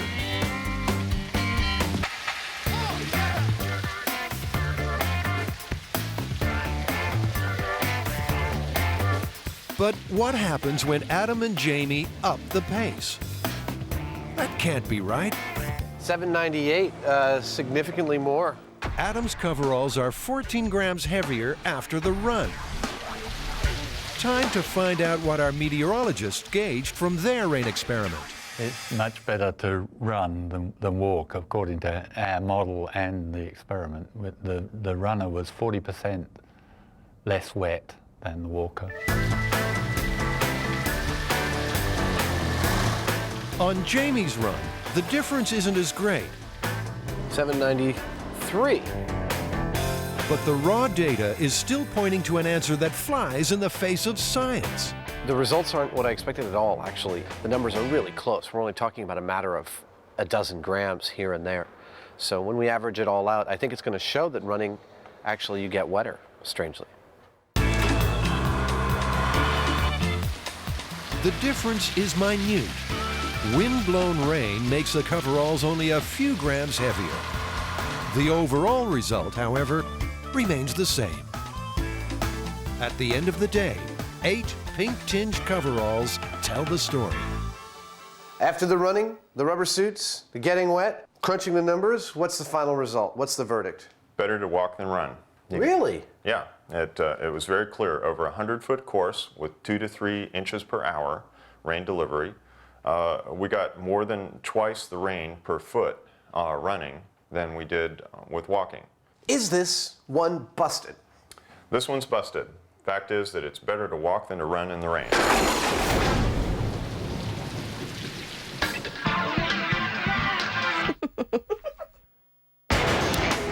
The MythBusters are aiming high. Adam and Jamie are unraveling the myth of the magic bullet. The bullet that delivers a deadly payload, then disappears.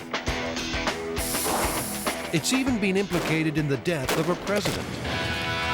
In the early days of the Cold War, movies and novels hit on the idea of a magic bullet, a bullet that dissolves, leaving no ballistics evidence. Here's your ammo. This is ballistic H2O. It's an ice projectile, velocity of 3,000 feet per second, and an accuracy of up to 500 yards. No exit wound, the bullet's gonna melt inside the target. In the action thriller movie Most Wanted, a bullet made of ice gives the First Lady the cold shoulder.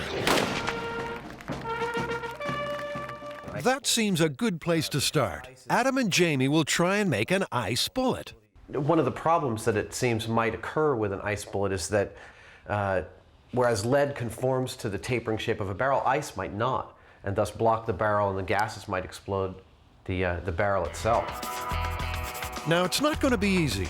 The guys will have to make a bullet mold, fill it with water, freeze it, then fire the ice projectile from a high-powered rifle. Step 1. Adam fires off a letter to the CIA requesting details on the existence of magic bullets. Then it's off to the local gun store. The guys want to fire the ice bullet from a Mannlicher Carcano, the same rifle the FBI alleges Lee Harvey Oswald used. We called earlier about a rifle that looks kind of similar to the Mannlicher Carcano. It's not exactly the same, but it's close enough. Have you ever heard of anyone trying to fire a bullet made of ice out of one of these? No, I haven't. I know it's a myth. You know it's you've I know heard it's the a myth. myth, but I've never actually heard of anybody trying it. I don't think it's feasible. So why don't you think it's feasible? Because ice melts. When buying a weapon in California, there's a 10-day waiting period, so it's back to base. So we did pretty good there. We got most of what we need, I think, to get rolling. We got our loader, we got our manual, we got funnels for putting powder back in if we spill some, we got our bullets, we got our impact bullet. The trip to the gun store has brought it home to the guys just how dangerous this project will be. We're working with high explosives, we're working on objects and with machines specifically designed to kill people. That safety's got to be paramount through every step of this. Anytime we modify a gun, even the slightest variation in loading the bullet into the cartridge can cause the thing to explode in the gun. It could be very dangerous. A big X factor is gunpowder. You know, what they told us was if you got the gunpowder 22 degrees below zero or less, that it wouldn't even fire, it wouldn't even ignite. What Jamie's looking at doing is casting it in such a way as to isolate the tip of the bullet from the rest of the bullet. While Jamie starts making a bullet mold, Adam's hard at work on their intended victim. This is actually a model of my face that Jamie and I did probably about 10 years ago. I was bald and clean shaven, and I figured, you know, it's a perfect time to cast your head. The dummy will be made from ballistics gel, a substance used by the FBI. Made from animal products, the gel mimics human flesh.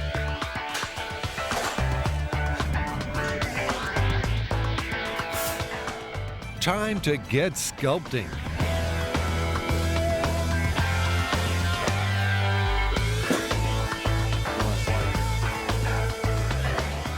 The dummy will have to be chilled for 48 hours. Where are they going to find a big enough freezer? Wow, that's made of Jell-O? That's made of Jell-O, 200 pounds of Jell-O. It feels good. Right over there. It's over to the cool room at the local deli.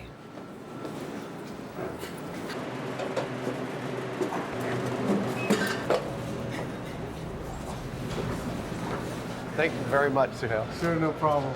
You guys coming for lunch? We got Jell-O on special. How's the bullet mold coming along? I'm trying to find a drill that will replicate the size of the bullet itself so that I can make a mold. Rather than pouring rubber around this and replicating it that way, I'm going to just drill a hole that is shaped like this in a block of aluminum that I can separate. A real bullet sits in a case, which is loaded with gunpowder. When the trigger is pulled, a primer ignites the gunpowder, and the explosion drives the bullet out of the case and down the barrel. Jamie will have to load his ice bullet into a cartridge for firing.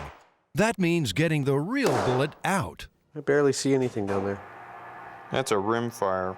Now, you're only supposed to use this tool on certain types of ammunition, but Adam never reads instructions. You know, I could have read the directions and it wouldn't have made any sense to me because I don't know what a rimfire bullet is. I would have been blissfully proceeding without thinking I was in danger. Well, I was raised up on a farm. Them's varmint bullets. Hey, be careful, you got stuff in there.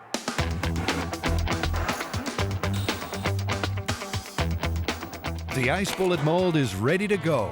The two aluminum blocks screw together, forming a perfect bullet shape. Jamie pours water into the mold and dunks it in liquid nitrogen. Looks good. Looks like a bullet to me. But getting the bullet out of the mold in one piece is proving a problem.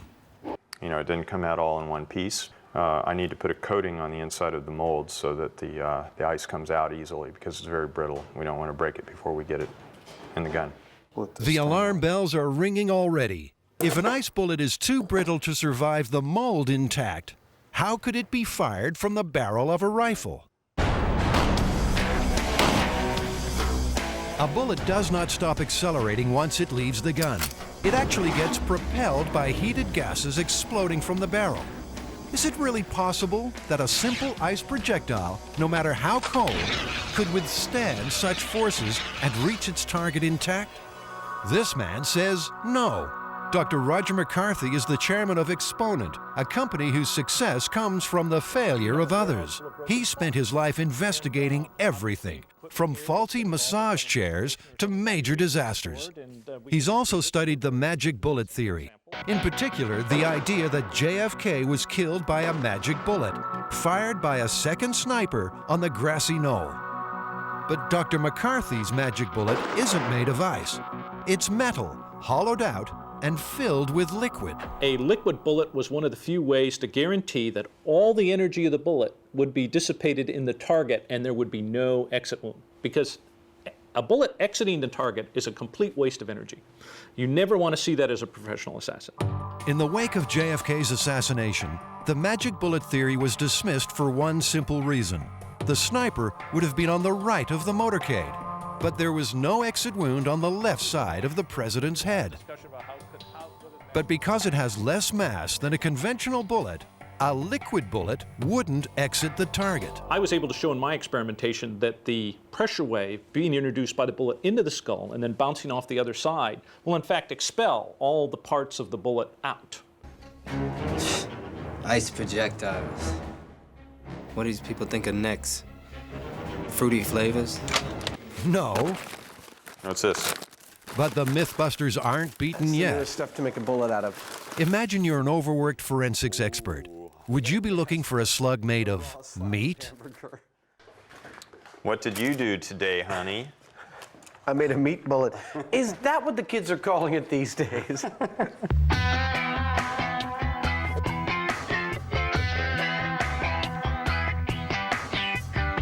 That's a hard little steak. That's a loaded meat bullet. The result? Well, Adam's mouth's watering. I would bet you that this is the most successful test we have. Jamie's on a roll. He tries again. This time, a bullet made of simple gelatin. I've got a cold. This is looking really promising because it's not at all brittle. Why don't you mess with that? That's sealed up. That's pretty good stuff right there. Yeah, it's a little bit flexible, a little bit hard. It's a little bit country, a little bit rock and roll. Meanwhile, some interesting mail has arrived. A reply from the CIA. Operational files of the CIA are exempt from the publication provisions of the Freedom of Information Act. The files that would contain responsive records, if any exist, are not subject to search. What that seems to say is there's almost definitely something like this, but because it's being used, they can't tell us about it. It's not subject to a Freedom of Information Act request. Request denied.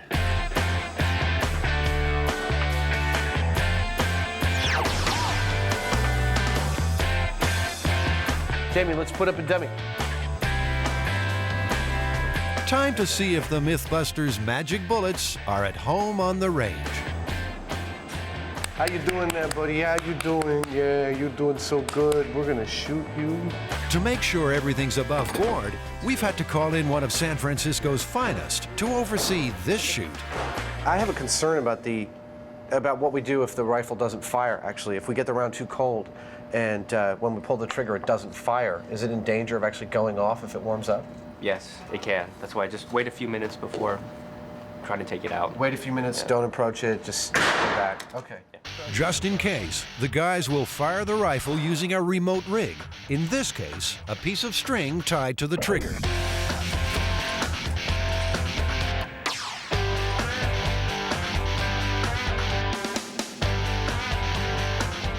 Well, that's a nice meat bullet if I ever saw one. Which I never have. Back in the Army? But will it make mincemeat of the dummy? 3, 2, 1. Let's go take a look. The beef bullet exploded. Specks of meat are embedded in the torso. Unfortunately, there's also plenty of ballistics evidence left behind. It looks like half of the cordite didn't even explode, didn't even ignite. Yeah, I It guess was it less loud than before. Needs a certain amount of, stay in there-ness. Like needs to plug the cartridge. Stay in there-ness? Yeah. Is that scientific? Maybe a gelatin bullet will have that elusive stay-in-there-ness. The gel is colored with food dye, so it'll show up in the dummy. Ready to fire, guys. Everybody ready? We're all ready. Let's go. There we go. Good. Grab the cord. And 3, 2, 1. Bullseye. That was a bigger boom. But there's still a problem. The gel bullet struck the dummy at 3 times the speed of sound and with a force of more than 2,000 pounds per square inch. But even so, It went in about an inch. that's not much penetration. If you compare the gel bullet with the effects of a real Carcano or a 6.65 millimeter round fired from the same rifle, you can see that the frozen gel just won't work if firing over a distance.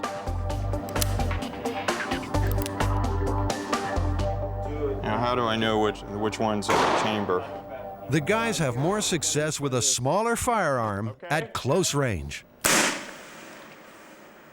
Judging by this, it's the best of all of them. That it stayed intact and went all the way to the bone there. Yeah, point blank range. But if you have to be that close to the target, then you have to fire your magic bullet from something that doesn't look like a weapon. So, Jamie, what are your thoughts about turning one of these into a gun?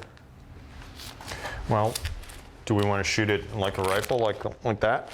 In 1978, an umbrella was the weapon in the sophisticated assassination of a Bulgarian defector. Georgy Markov was the victim of the most bizarre murder of modern technology, a sophisticated metal pellet fired from an umbrella into his thigh. Analysis showed the poison to be ricin, 70 times more lethal than the cyanide on the right. That umbrella insertion was brilliant and much more effective than an ice bullet. The ice bullet, bullets are not subtle. And the best bullet draws everybody's attention, including the victims, immediately. In true MythBusters style, Jamie's going to build his own umbrella gun from scratch. A chamber near the handle will be charged with compressed air from a dive tank. That's great, Jamie. The air will drive the gel bullet from the umbrella tip at supersonic speed. It's a big call. The CIA would spend years developing such a weapon. Jamie's got 3 days. I have no idea how fast that's going to propel something, but... I mean, in the realm of what we've done for MythBusters, isn't this kind of one of the most dangerous things we've tried yet? Probably. I mean, there is a lot of energy in there, and it's not to be underestimated. Like I said, it will remove flesh from your bones. We're making a super high-pressure gun here, and so I'm trying to keep it really simple and also make sure that it's safe. So I'm overbuilding it a little bit.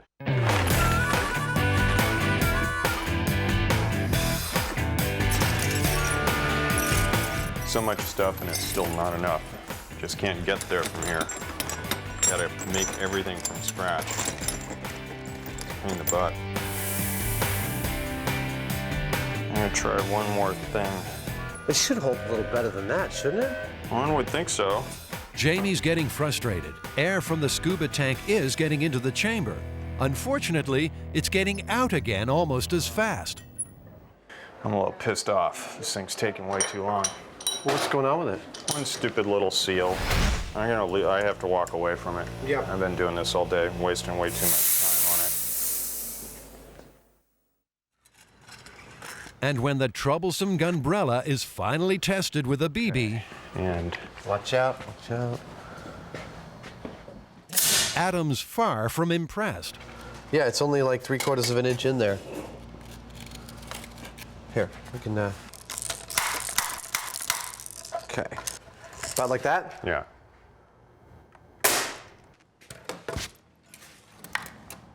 Interesting. It looks like it went in deeper. Say 7 inches. That's interesting. What, did you waste your time? Did you just waste 3 days on this? Could be. Right off the bat, I think it's actually kind of disappointing.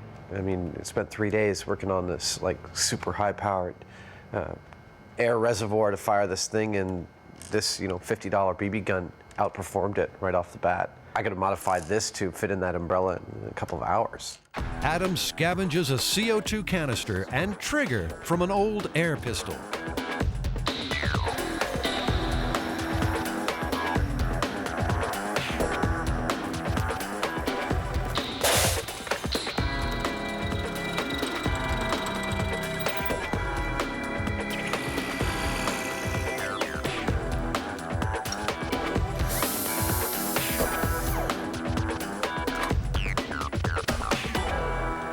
We're loaded and ready to go. CO2 cartridge from the pistol. Yeah. Loaded into the barrel, which goes up the center of the umbrella's chamber and comes out the tip. And the trigger mechanism will be like a ball bearing on a leaf spring going, because that gun fires the same way the other one does, just a weight against that thing. Okay. That pretty cool? Yeah. So umbrella's at 30 paces. Looks like we're going to be pitting your umbrella against my umbrella. My umbrella's going to take you down. We'll see about that. Absolutely. You won't even know it's an umbrella. I mean, you won't even know it's not an umbrella. In California, a weapon like this is illegal, but we have police permission and supervision. Umbrella gun's loaded. Point blank. In 3, 2, 1. Wow. That was really effective. That went all the way into the sternum. I mean, that went all the way in. The projectile is tiny, but could easily carry a lethal dose of poison. Both umbrellas worked better than the real guns. Looking at this 22 hole, Jamie, I see burn marks around the edge, whereas our 2 umbrella guns left absolutely no evidence at all that it was even a ballistic hit. It's just a hole. Yeah, and they did just as much damage. Absolutely. I mean, I think they're the cleanest things we got today. I'd go with the air gun. I'd go with the air gun myself. And the magic bullet? It seems any substance that would melt inside a human body is too fragile to be successfully fired from a high-powered weapon. So, myth busted? Absolutely. Does Roger McCarthy believe JFK was killed by a liquid bullet fired by a second sniper on the grassy knoll? And the answer is, we'll never know until the National Archives finds President Kennedy's brain. Because President Kennedy's brain was not buried with his body. It was put in a specially sealed container and given to the National Archives for safekeeping. They have subsequently lost the president's brain.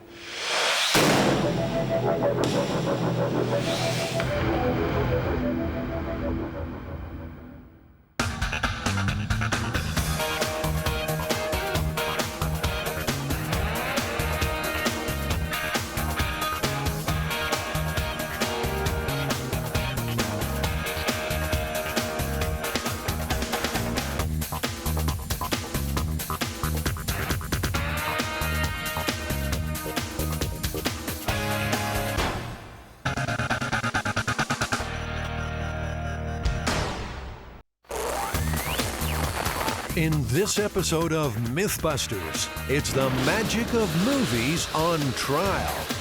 You've seen this at the movies before, but can it happen in real life? And remember this scene from the film American Graffiti. We go on patrol with remote control and put Hollywood illusions to the test. Plus, what happens when you use a bullet instead of a fuse? Can we fire off a bullet? Who are the MythBusters? Am I missing an eyebrow? Adam Savage. I always enjoyed seeing Adam in pain. Oh! And Jamie Heineman. Jamie wants big boom. Between them, more than 30 years special effects experience. Feel kind of sexy. They don't just tell the myths. Farewell, cruel world. They put them to the test.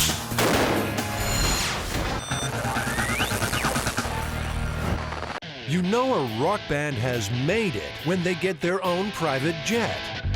The MythBusters know they've made it when they get to destroy their own private jet.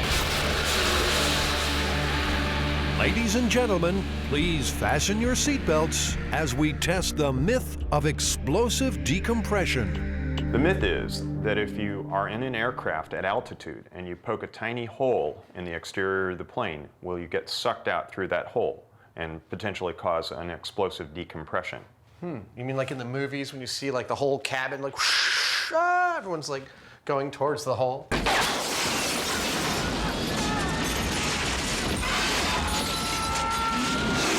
That's it. Cool. Well, this narrative's been around for years, probably as long as high-altitude flying has been around. This also comes from this, dual fear of flying and guns. Two things that can kill you, two things that you have little control over. So, you see this image enough, and we've probably seen it dozens of times in film. It does become rather real. It's a pretty startling image. I think most people are thinking about a gun with this myth. And so we're going to have to buy a pistol and put a remote firing mechanism on it, a motor of some sort that we can operate from outside the aircraft so that we don't have to be in there when this happens. Jamie has bought a 9mm handgun for the experiment. He has a hunch about what he needs to do. These things are taken out of vending machines for soda, and this is the motor that actually launches the can of soda down out of the reservoir and into the slot. But this is a troublesome little challenge. That'll work. And soon we can't reach Jamie. He is like a myth-busting monk in his trance-like problem-solving state. Then the way becomes clear and the rig takes shape. It's an ingenious device. As the gear finger goes round, it can repeatedly fire the pistol. Seems like it's working. It fired it. The MythBusters have taken the first step on a long, difficult journey.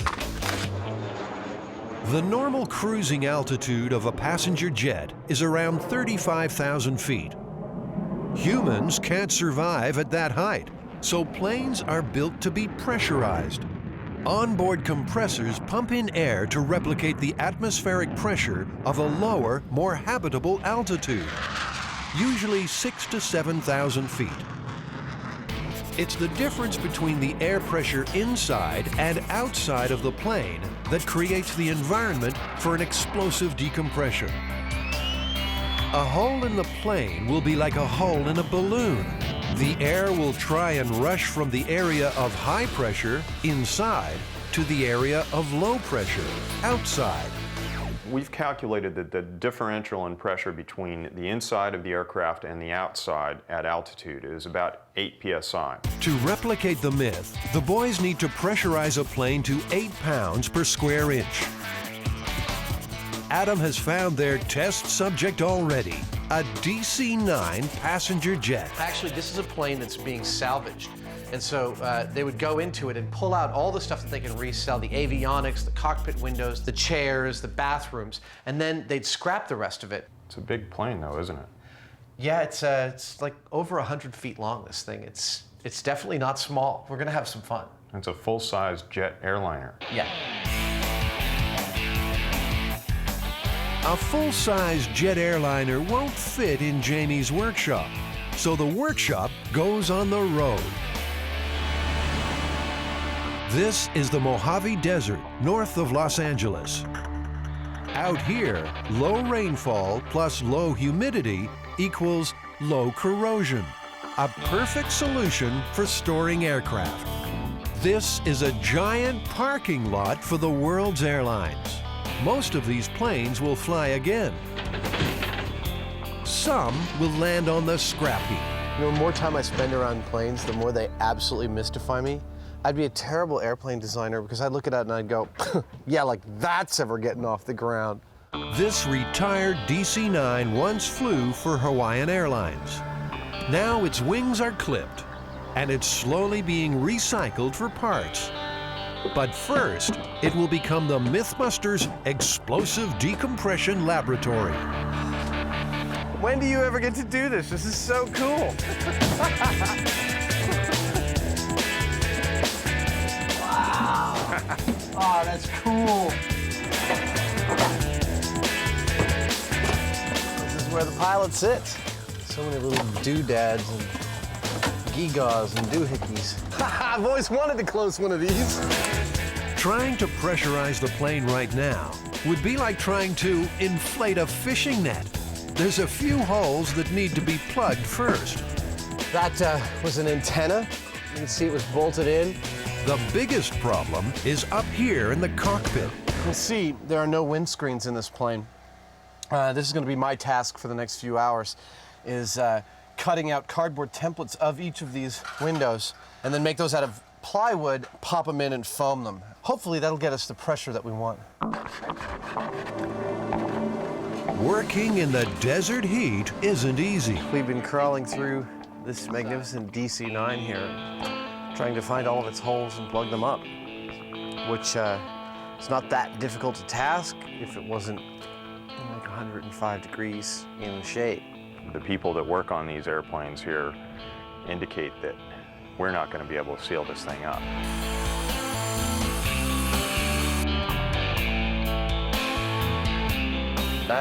We're almost done. We're almost done with this cockpit.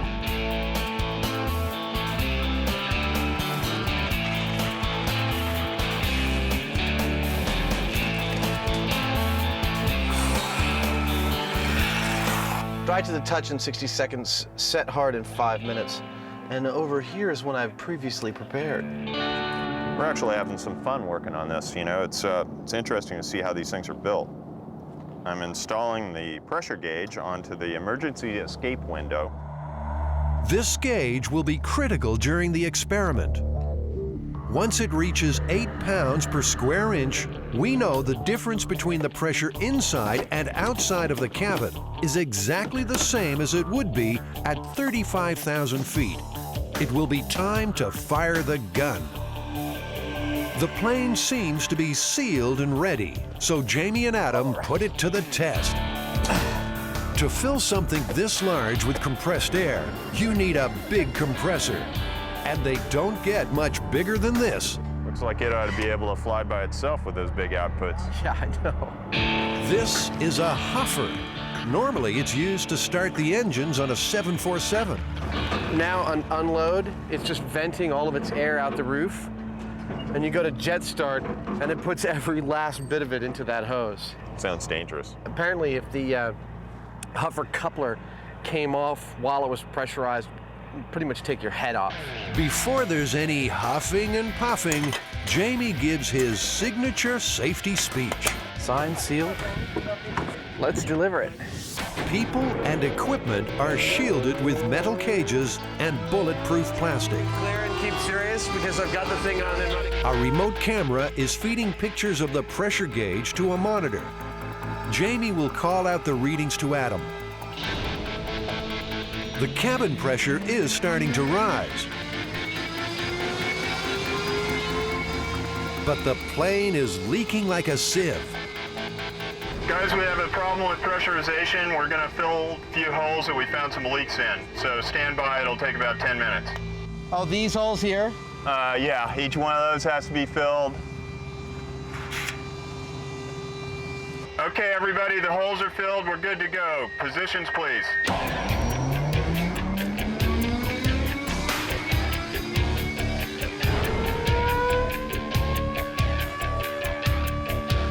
Two PSI, 3, 4, 5, and we're at 6 PSI. Then trouble. What happened? We've got a blowout on one of the cockpit windows. Whoa! We got up to 6.5 PSI on that. We're within spitting distance of our goal. But what was that black bag we saw flying over the plane? Both pilot seats have a plastic bag on them. And this is a very tiny hole, and if a black plastic bag made it past that, that's explosive decompression. Another quick patch, another try.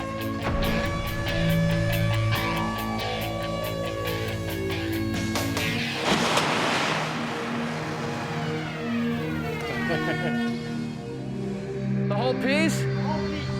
And that's why aircraft windows are built from 3/4-inch bulletproof glass and not plywood and foam.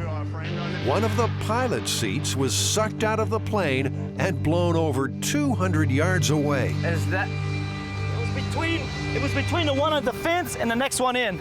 Oh my God. I thought it was a piece Let's of go plywood. see Jamie.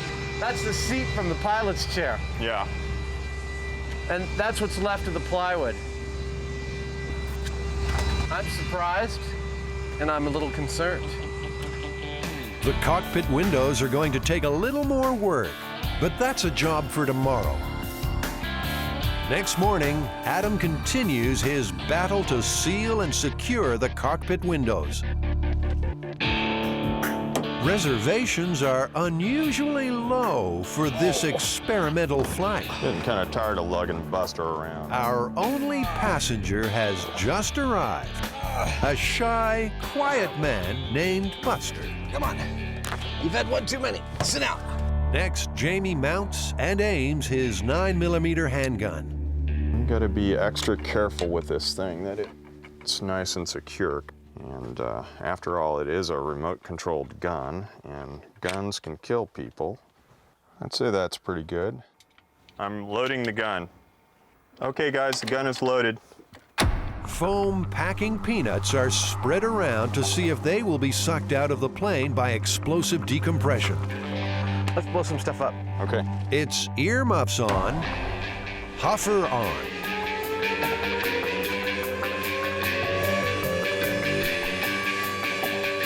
As the pressure rises once again, Jamie monitors the gun through a remote camera. We reach 8 pounds per square inch. He activates the remote firing control and shoots a hole in the skin of the jet. The plane doesn't tear open. And apart from a puff of compressed air escaping, nothing dramatic happens. You know, it did make a hole in the fuselage, and we were at the correct pressure, and I notice our packing peanuts are still in place, and so is Buster. The plane did not explosively decompress. Yep. Perfect. And just plug that sucker right up. Well, we did it there, little buddy. Don't call me little buddy. Yeah, you know, we pressurized the DC-9. They said it wasn't possible, and with a little foam and a little ingenuity, I think we did an admirable job here. I'm really pleased with that. Yeah, it held the pressure, and the gun rig worked. Just like clockwork. The next experiment is to see if a bullet fired at a window will cause it to blow out. I'm re-aiming and reloading the gun, so nobody walk in front of the plane from now on. Starting the hopper. The jet is pressurized. Jamie prepares to recreate the scenario we've seen in many movies, a gun firing inside a plane. Will it cause explosive decompression? Jamie pulls the remote trigger. The gun fires. But nothing happens. Well, that didn't seem to do much at all, did it? Dead center in the window, though. Nicely aimed. Our high-speed camera shows the bullet's impact with the plastic window, but no reaction from Buster. The bullet went straight through. Clearly, Buster did not. No explosive decompression here. I think we definitively showed that a small puncture hole, either in the fuselage or in a window of a plane, is not going to cause the plane to explosively decompress, and you will not be sucked through that little hole. Well, the myth is definitely busted. Small holes ain't gonna do it. So now it's time to see what happens with a big hole. Later in the show, we put the explosive in explosive decompression. Starting the hopper. MythBusters experiments are meant to be fun. But doing donuts with a remote control cop car? What excuse could they cook up for this? It's a myth called rear axle. This is really a Hollywood myth that we've got here, you know, busting what's possible in the physical world and what's possible in the Hollywood world. This comes from a movie in the early 70s called American Graffiti, about kids in the late 50s. And in the movie, one of the actors plays a trick on a cop car. He takes some cable, puts one loop around a pole, and the other end wraps it around the rear axle of a police car. And then he takes off in front of the car. And as the police car goes to chase him, reaches the end of the cable, and the rear axle is yanked completely out of the cop car. That's what we've got to duplicate. When will the fun ever stop?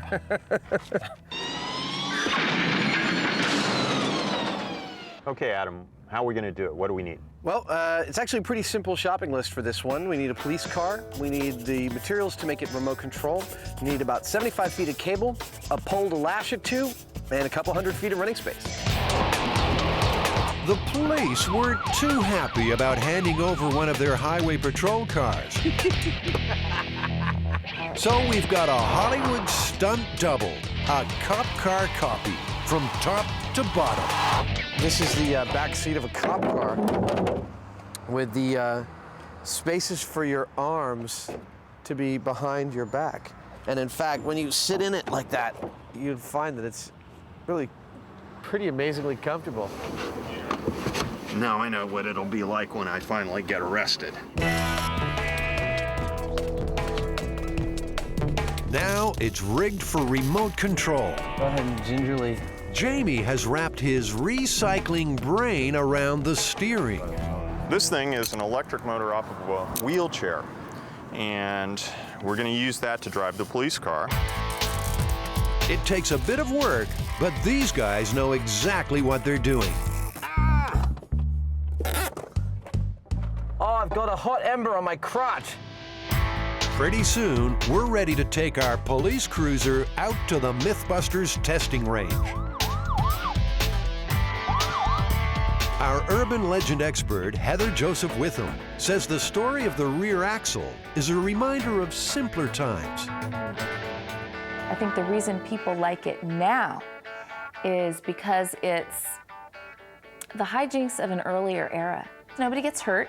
It's really funny. It's good, clean fun. It makes you think that there was a more innocent era where you could do things and not go to jail and not worry about the consequences. This is where we will try and rip the rear axle from our police car. An empty dockyard with plenty of room for Jamie to make sure the car is running properly.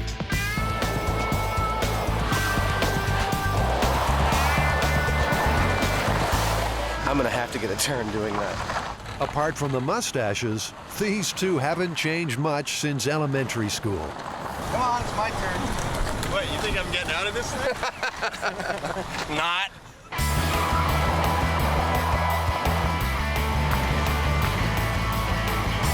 He's not as good at it as I am.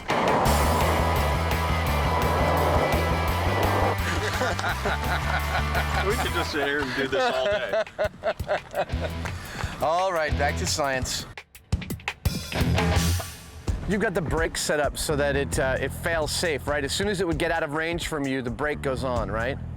Okay, well, we'll try to do that. A runaway driverless police car is one danger. The other is this steel cable. My guess is it's going to break, and when that happens, it's going to snap. And when it snaps, it could probably, like, cut somebody in half. So crew and equipment are tucked into the MythBusters' trusty Lexan safety shelter.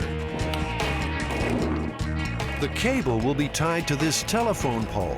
Shall we measure 75 feet from the pole? Sure. Well, I'm standing right here at 75 feet. This is where the cable will end, and the chaos will begin. You think Buster's gonna be our driver? Well, yeah, I think it's another job for Buster. You ready, buddy? We got a police uniform for you.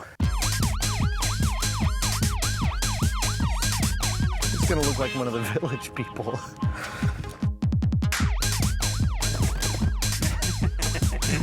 We've got one more critical check before starting the experiment. Are you ready for your test, Jimmy? I'm all set. Well, let's take it for a spin. Jamie has to start the car and put it into gear manually. After that, accelerator, steering, and brakes are all in his remote control.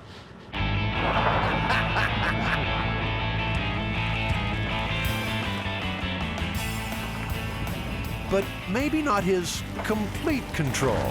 Oh, watch it, Jamie. Why don't I put it in reverse there, Heine? Did you forget where the brake was? Can you do a donut, man? Come on, let's do donuts. We'll see. Jamie's still getting up to speed. Now, did someone order some donuts?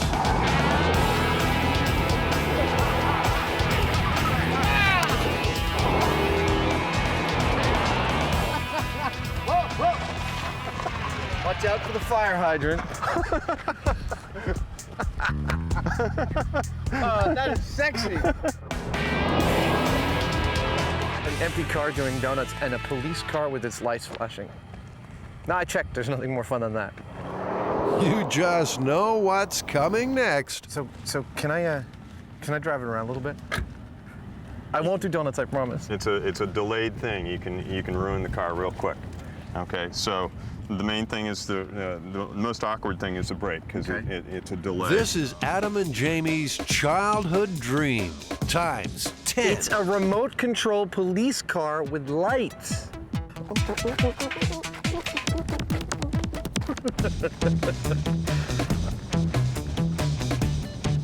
Be ready to go for the brake. Back to zero. There you go. That's all I wanted to do. I'm going to assemble the cable. So I'm going to get the cable on the hardware. I'm going to drop it about 4 feet from the pole over here and assemble it. 75 feet of cable, 5/16 of an inch thick. Adam checks for tangles and ties it to the telephone pole. We're ready to go. I can't wait to see what happens. Our stunt patrol car rolls into takeoff position. If you put it in park, shut it down, I'll put on the cable. Here we go. Adam loops the cable round the rear axle. Just like in the movie, Officer Buster is unaware his car is being tampered with. Basically, it's around the right side rear axle. We're wired and ready. But can our cable pull a plug on the rear axle? Find out later in the show.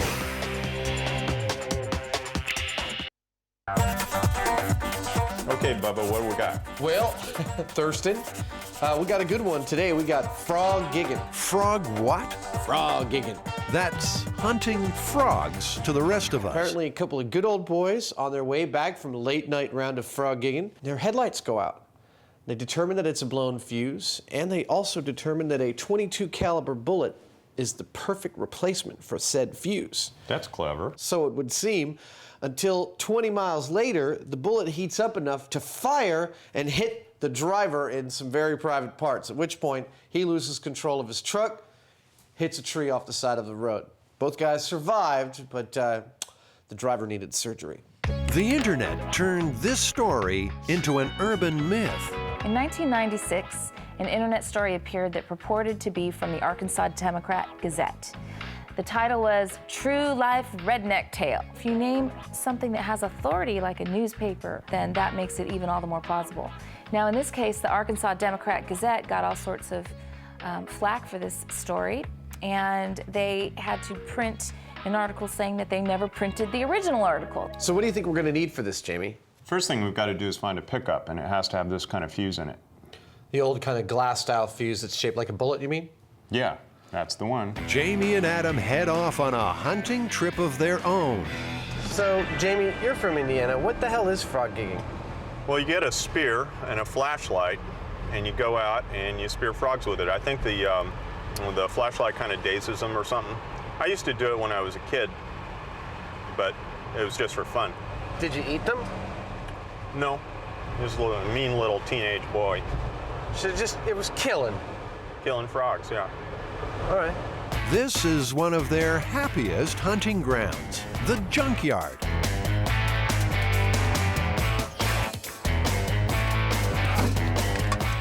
Stop. Bingo, Jamie. We got one.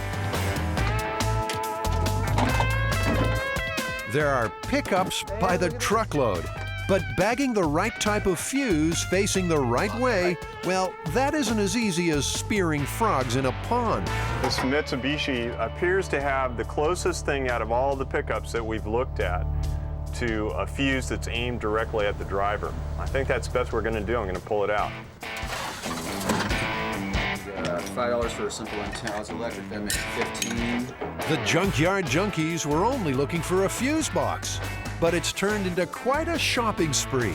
No one's going home empty-handed. Well, that's what we need for the show, but this is what I came out with. The boys have decided to install this retro fuse box from the junkyard into Jamie's old pickup. Oh, yeah. We're burning rubber now. Hey, baby, you want to ride, huh? Adam gets to work wiring the circuit, while Jamie rigs up the fuse box. I pulled this one out, and I'm going to crimp onto that. And then put it back in? Yeah. Cool. All right, here we go. All right, so that's the main feed to the battery. Yeah. Battery's hot. Hey, they both work. All right. Cool. These are the .22 caliber bullets used in the Myth. As replacement fuses, they work. Check this out. Almost like it was made to fit in the fuse holder. Yeah, it actually snugs right in there. All right. You know, I don't think it'd be that bad of an idea as long as you didn't get a short. The truck is ready. If the bullet goes off, a high-speed camera will record its path by the microsecond. Time for Buster, our professional crash test dummy, to get behind the wheel. Jamie and Adam will be trying to fire live ammunition here. And taking a hit in the pants from a bullet is one part of the Myth they don't want to recreate.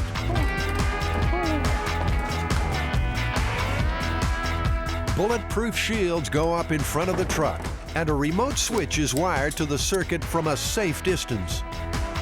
So, we've got our circuit wired up, that the headlights go on by themselves through the fuse box. We've got our remote activation switch. I think it's time to put the bullet in the fuse box. Have you got one?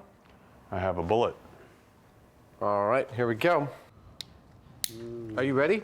I'm ready. All right, this is the first test just with how the bullet does.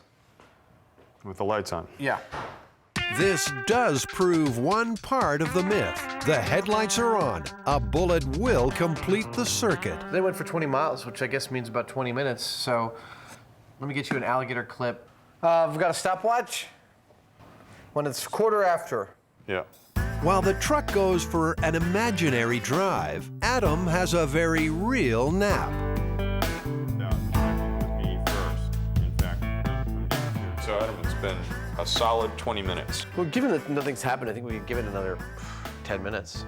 Just to be sure? Yeah. Okay. Yeah. It's been a long and utterly uneventful trip home for Buster. It's been about 30 minutes. I think we're ready to check it out. You want to disconnect and I'll go read the temperature on our bullet? Okay, you ready? Yeah. Hey, Adam, do it from a distance for... Yeah. No, I'm not going to put my eye up to it or anything.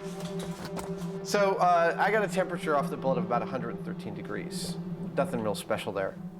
It gets hotter than that in the summer in a car. And bullets don't often go off that way. Okay, so what could set that bullet off? When a fuse blows, there's usually a good reason for it. You know, it just doesn't do it by itself. My guess would be that there would be a short. So you say we just short right across the bullet from the battery? Yeah, let's bypass the light bulbs and see whether we can get the bullet to go off, if anything works that well. A short circuit is when the electricity coursing through the wires of a circuit is diverted to a shorter path, usually one that allows much more current to flow through it. That's when a fuse would normally give way and stop the dangerously high current. So I'm going to short across the leads of one of the headlights. We're about to cause a flat short right across the circuit, and that will either heat up the bullet, set off the bullet, or it will fry the wiring. No matter what, never connect red to black. All right, well, this ought to work. Be a short, I'm pretty sure. Ready? Ready when you are. Should start. Yeah, there's the smoke. Cool. Fit? Yeah, wiring fried. That's a bona fide short. Obviously, you didn't get the bullet hot enough. There it is. Let's see. Oh, look at that. That's yummy looking. The next step that I see is to take the heaviest gauge wire that we'd find in a car and run this short again and see if that gets the bullet hot enough. The heavier wire will carry more heat to the fuse box. But will the bullet get hot enough to fire before the wire fails? Okay, ready? Yeah. Hey! Did we fire off a bullet? We fired off the bullet. Oh, thank God, that's excellent. I smell gunpowder. You smell gunpowder? I know that smell. Let's see. It went off. Ah, bullet is missing. Oh, look at that. You're loving this. There's the cartridge. It's almost like the cartridge in the bullet exploded like this, and the cartridge went into the rubber mat of the floor, and the bullet seems to have gone that way. We haven't found it yet, but we're gonna do a few more tests, pull the dummy out and take a look at it, see where the bullets went. Jamie, can I try it this time? Can I blow the bullet up? Can I? I'd really like to try. Shut up and set the bullet off. This is fun. Just like clockwork. Let's do another one. Let's do another one. Okay, give me another one.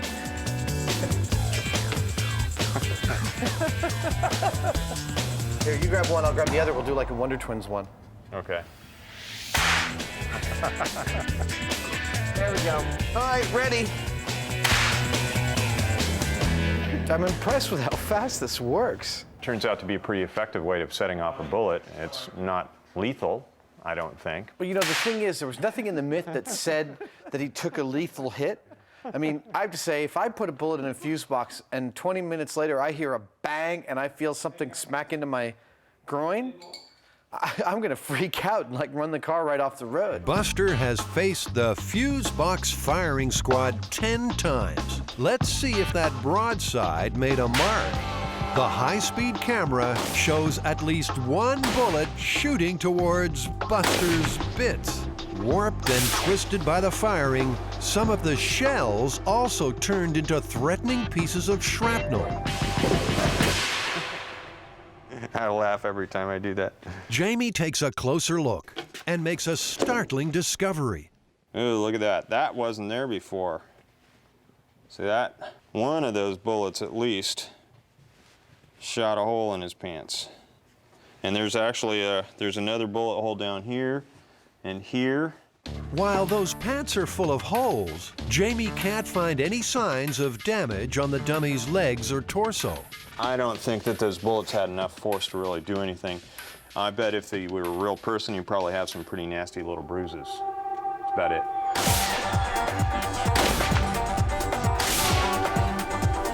Well, we set off quite a few bullets. It worked. Oh, no, that was a lot of fun. I had no idea that would go off so easily. Yeah, but we did have to short circuit it. We had to use heavier than the normal wire that was installed in the truck. We had to line up the fuse box in exactly the right position. No, it's obvious that an extraordinary sequence of events would have to occur for this to happen. But given how easily they went off with heavier than average wiring and the decrepit state of some people's pickup trucks, I still think it's possible that this could happen. I'd agree, it's possible. Unlikely, but possible. I'd say myth busted for now, but still out there waiting to happen. It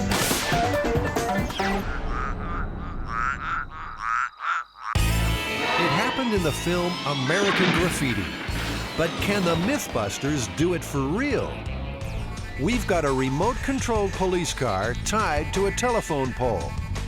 Will we remove the rear axle? Let's go. Everybody ready? Yep. Ready. Jamie starts the engine and runs to his safe driving post on top of this building. Okay. Get ready to goose the throttle.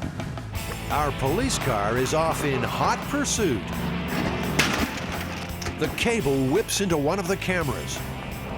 And driving blind, Jamie pulls off a remarkable remote-controlled stop. Inches from disaster. Your stopping was beautiful. So it snapped at the pole, huh? Yeah, it looks like it's dragging the cable. Looks like it snapped at the pole. I think we need a stronger cable. It turns out the cable hasn't snapped. It's simply come undone. Yeah, nothing broke. I think the next time we have to either duct tape it or, I brought some of that binder wire. Yeah, I think we should definitely bind it with wire when we get back there. Yeah. Shall we reset the car? Yeah, everything's fine, fortunately. I'll tell you when to go, Jamie. All right.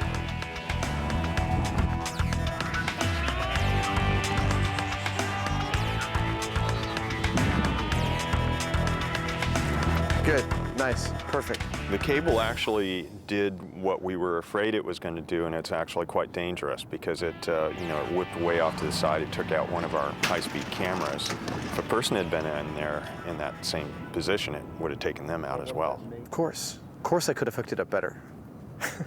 But just about anybody else would have made the same mistake that I did, don't you think?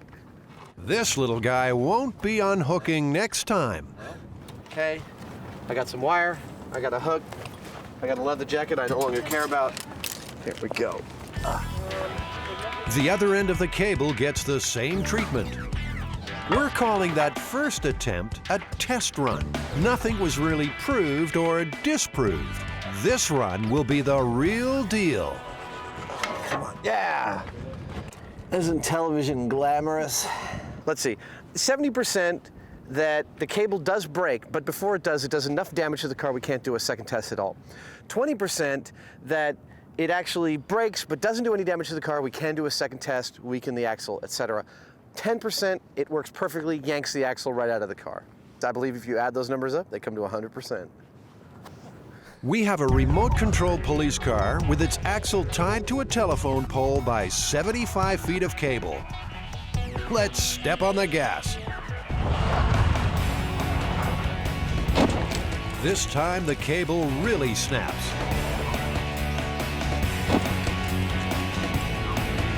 That's spectacular. I should point out that the cable has a braking load of 15,000 pounds. I would say right there, that would be myth busted, definitively. Big cable, bigger than even I thought was the one used in the movie, still snapped. It's a standard Ford chassis, not dissimilar at all from what they had back then. Myth busted. And what about Adam's bold pre-test predictions? Yes, okay, so I was off with my percentages. I gave what happened here a 30% chance of happening. 20, in fact. No, 30. 70%, 20%, 10%. No, that wasn't me. That was somebody else. That was you. I said 50, 40, 10. 70%, 20%, 10%. I reject your reality and substitute my own. Okay, so what's the plan now? Now, what we do is what we do on every myth. Is first we replicate the circumstances, then we duplicate the results. And actually to do that, we're gonna have to do it like they do it in the movies. I mean, if I had to do this for a film, what I'd do is I'd use a much bigger cable than you see in the film, and I'd weaken the hell out of the axle. I'd take out half of its bolts, or all of its bolts, practically. Adam gets the job of crawling in the dirt. Since he's already dirty, he's been kind enough to spare me. That's how his shirt stays white. I do all the dirty work. You having any luck, Adam? Yeah, most of the way through that one. Adam is slicing through the supports that hold the axle to the car body. I'm going most of the way through all four of these schmageggies.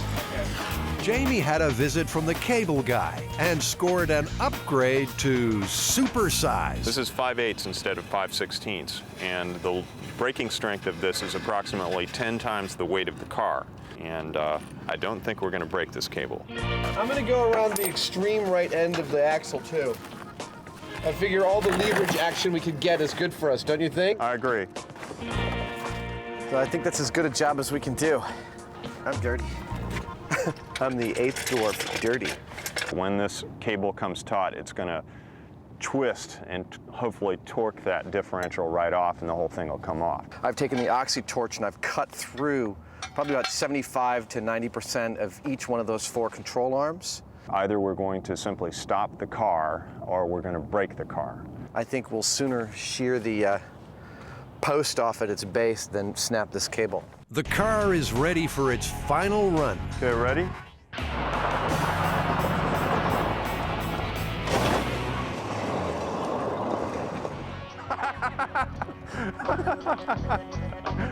There we go.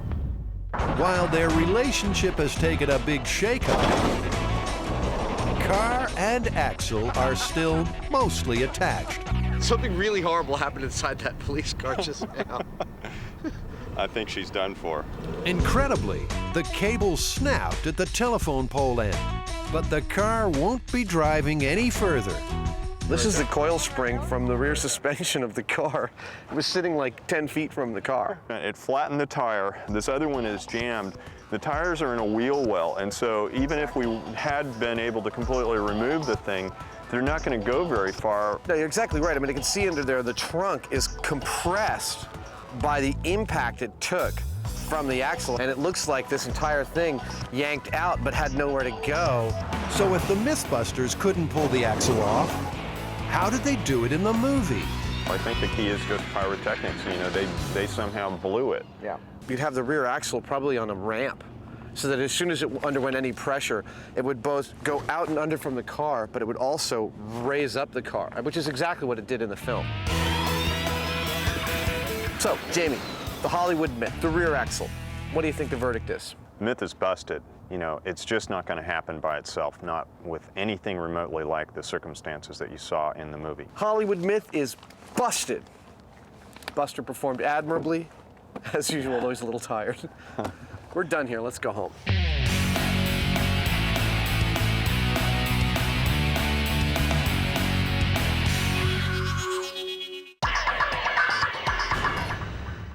You're in a jet at 35,000 feet, and there's a hole in the fuselage or a window. What happens? Do you get sucked out in an explosive decompression or not? So far, the MythBusters have shown a bullet hole will have no immediate effect on cabin pressure. The tiny amount of air that can leak out is not enough to cause a rapid decompression. Well, that didn't seem to do much at all, did it? But what about a bigger hole? Say, an entire window gets blown out. That's the next phase of our experiment. So, Boyd, I think we're going to need your help. Hell yeah. I think I can solve all your problems. Boyd is today's guest pyrotechnician. He sets a charge on Buster's window. Okay, Buster, get ready for a big bang. We're clear, over. Our super air compressor, the Huffer, pressurizes the plane to 8 pounds per square inch. The pressure difference between the inside of the plane and the outside is now the same as it would be at 35,000 feet. We're ready to fire. 3, 2, 1.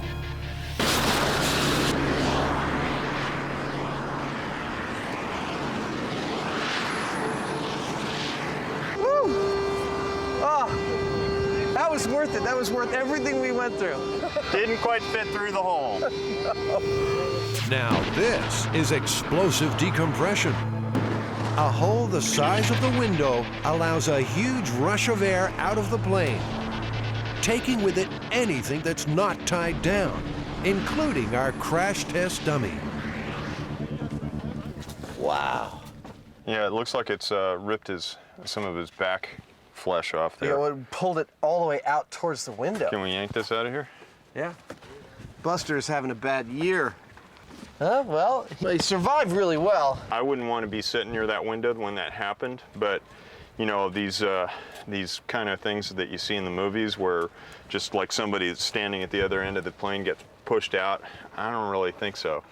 No, however, I would not want to be in this seat. I would imagine that this guy might have lost his arm. That's one sealed window. Boyd has some explosives left over, so the team decide to see what a really big bang will do. So, Boyd, what kind of charge is this you're laying now? This is a 100-grain shape charge that is designed to take the side out of this airplane. Attention, the charge is laid, the plane is live. We're clearing out, sealing doors, and warming the huffer.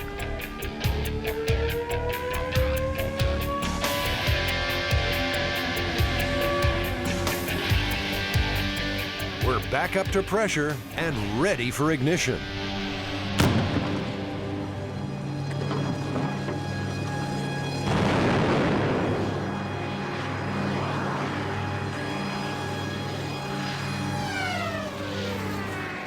This blast was a little bigger than expected. I'm glad we were over there. Everybody's all right. Everybody's good. Everybody's good. You know, again, it just pays to be really careful with these explosives. Buster may be done for. Did he? Where is he? No! Incredibly, Buster is still sitting in his seat, although the next row of seats are now sitting on him. There it is. There it is. Camera looks okay. Please make sure your tray tables are in the upright and locked position. The combination of explosives and the high air pressure inside the plane has peeled the entire roof off. Boy, this is as close as I ever want to come to a scene like this. You know, it's fun to see things blow up sometimes. This is actually kind of disturbing, though. You know, we've all ridden in airlines. Explosive decompressions similar to these experiments have happened in real life. In 1988, Aloha Airlines Flight 243 suffered a spectacular decompression that was blamed on metal fatigue. One flight attendant was killed when she was pulled from the 737 at 24,000 feet. But incredibly, all passengers survived, and the plane was able to make an emergency landing. This incident shows the structural strength of modern aircraft. They can take a big hit and still keep flying. A fact that Adam and Jamie have learned working on their DC-9. If anything, testing this myth made me feel safer about flying, because it showed that even if somebody fires a bullet through the window that you're sitting at, all you're going to hear is like a rushing sound, but it's not going to destroy the plane at all. You know, the myth that you can be sucked out a tiny hole is just not true. It's not going to make the cabin explode or make chairs pile towards the door. It's not going to throw bodies around. We pierced the window, we pierced the aluminum shell of the airplane. Nothing happened. It might have whistled a little bit. That was it.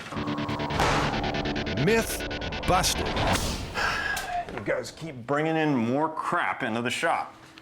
That is not crap. That is a fantastic trophy for your wall from one of the most fun myths we've ever had to bust. Come on.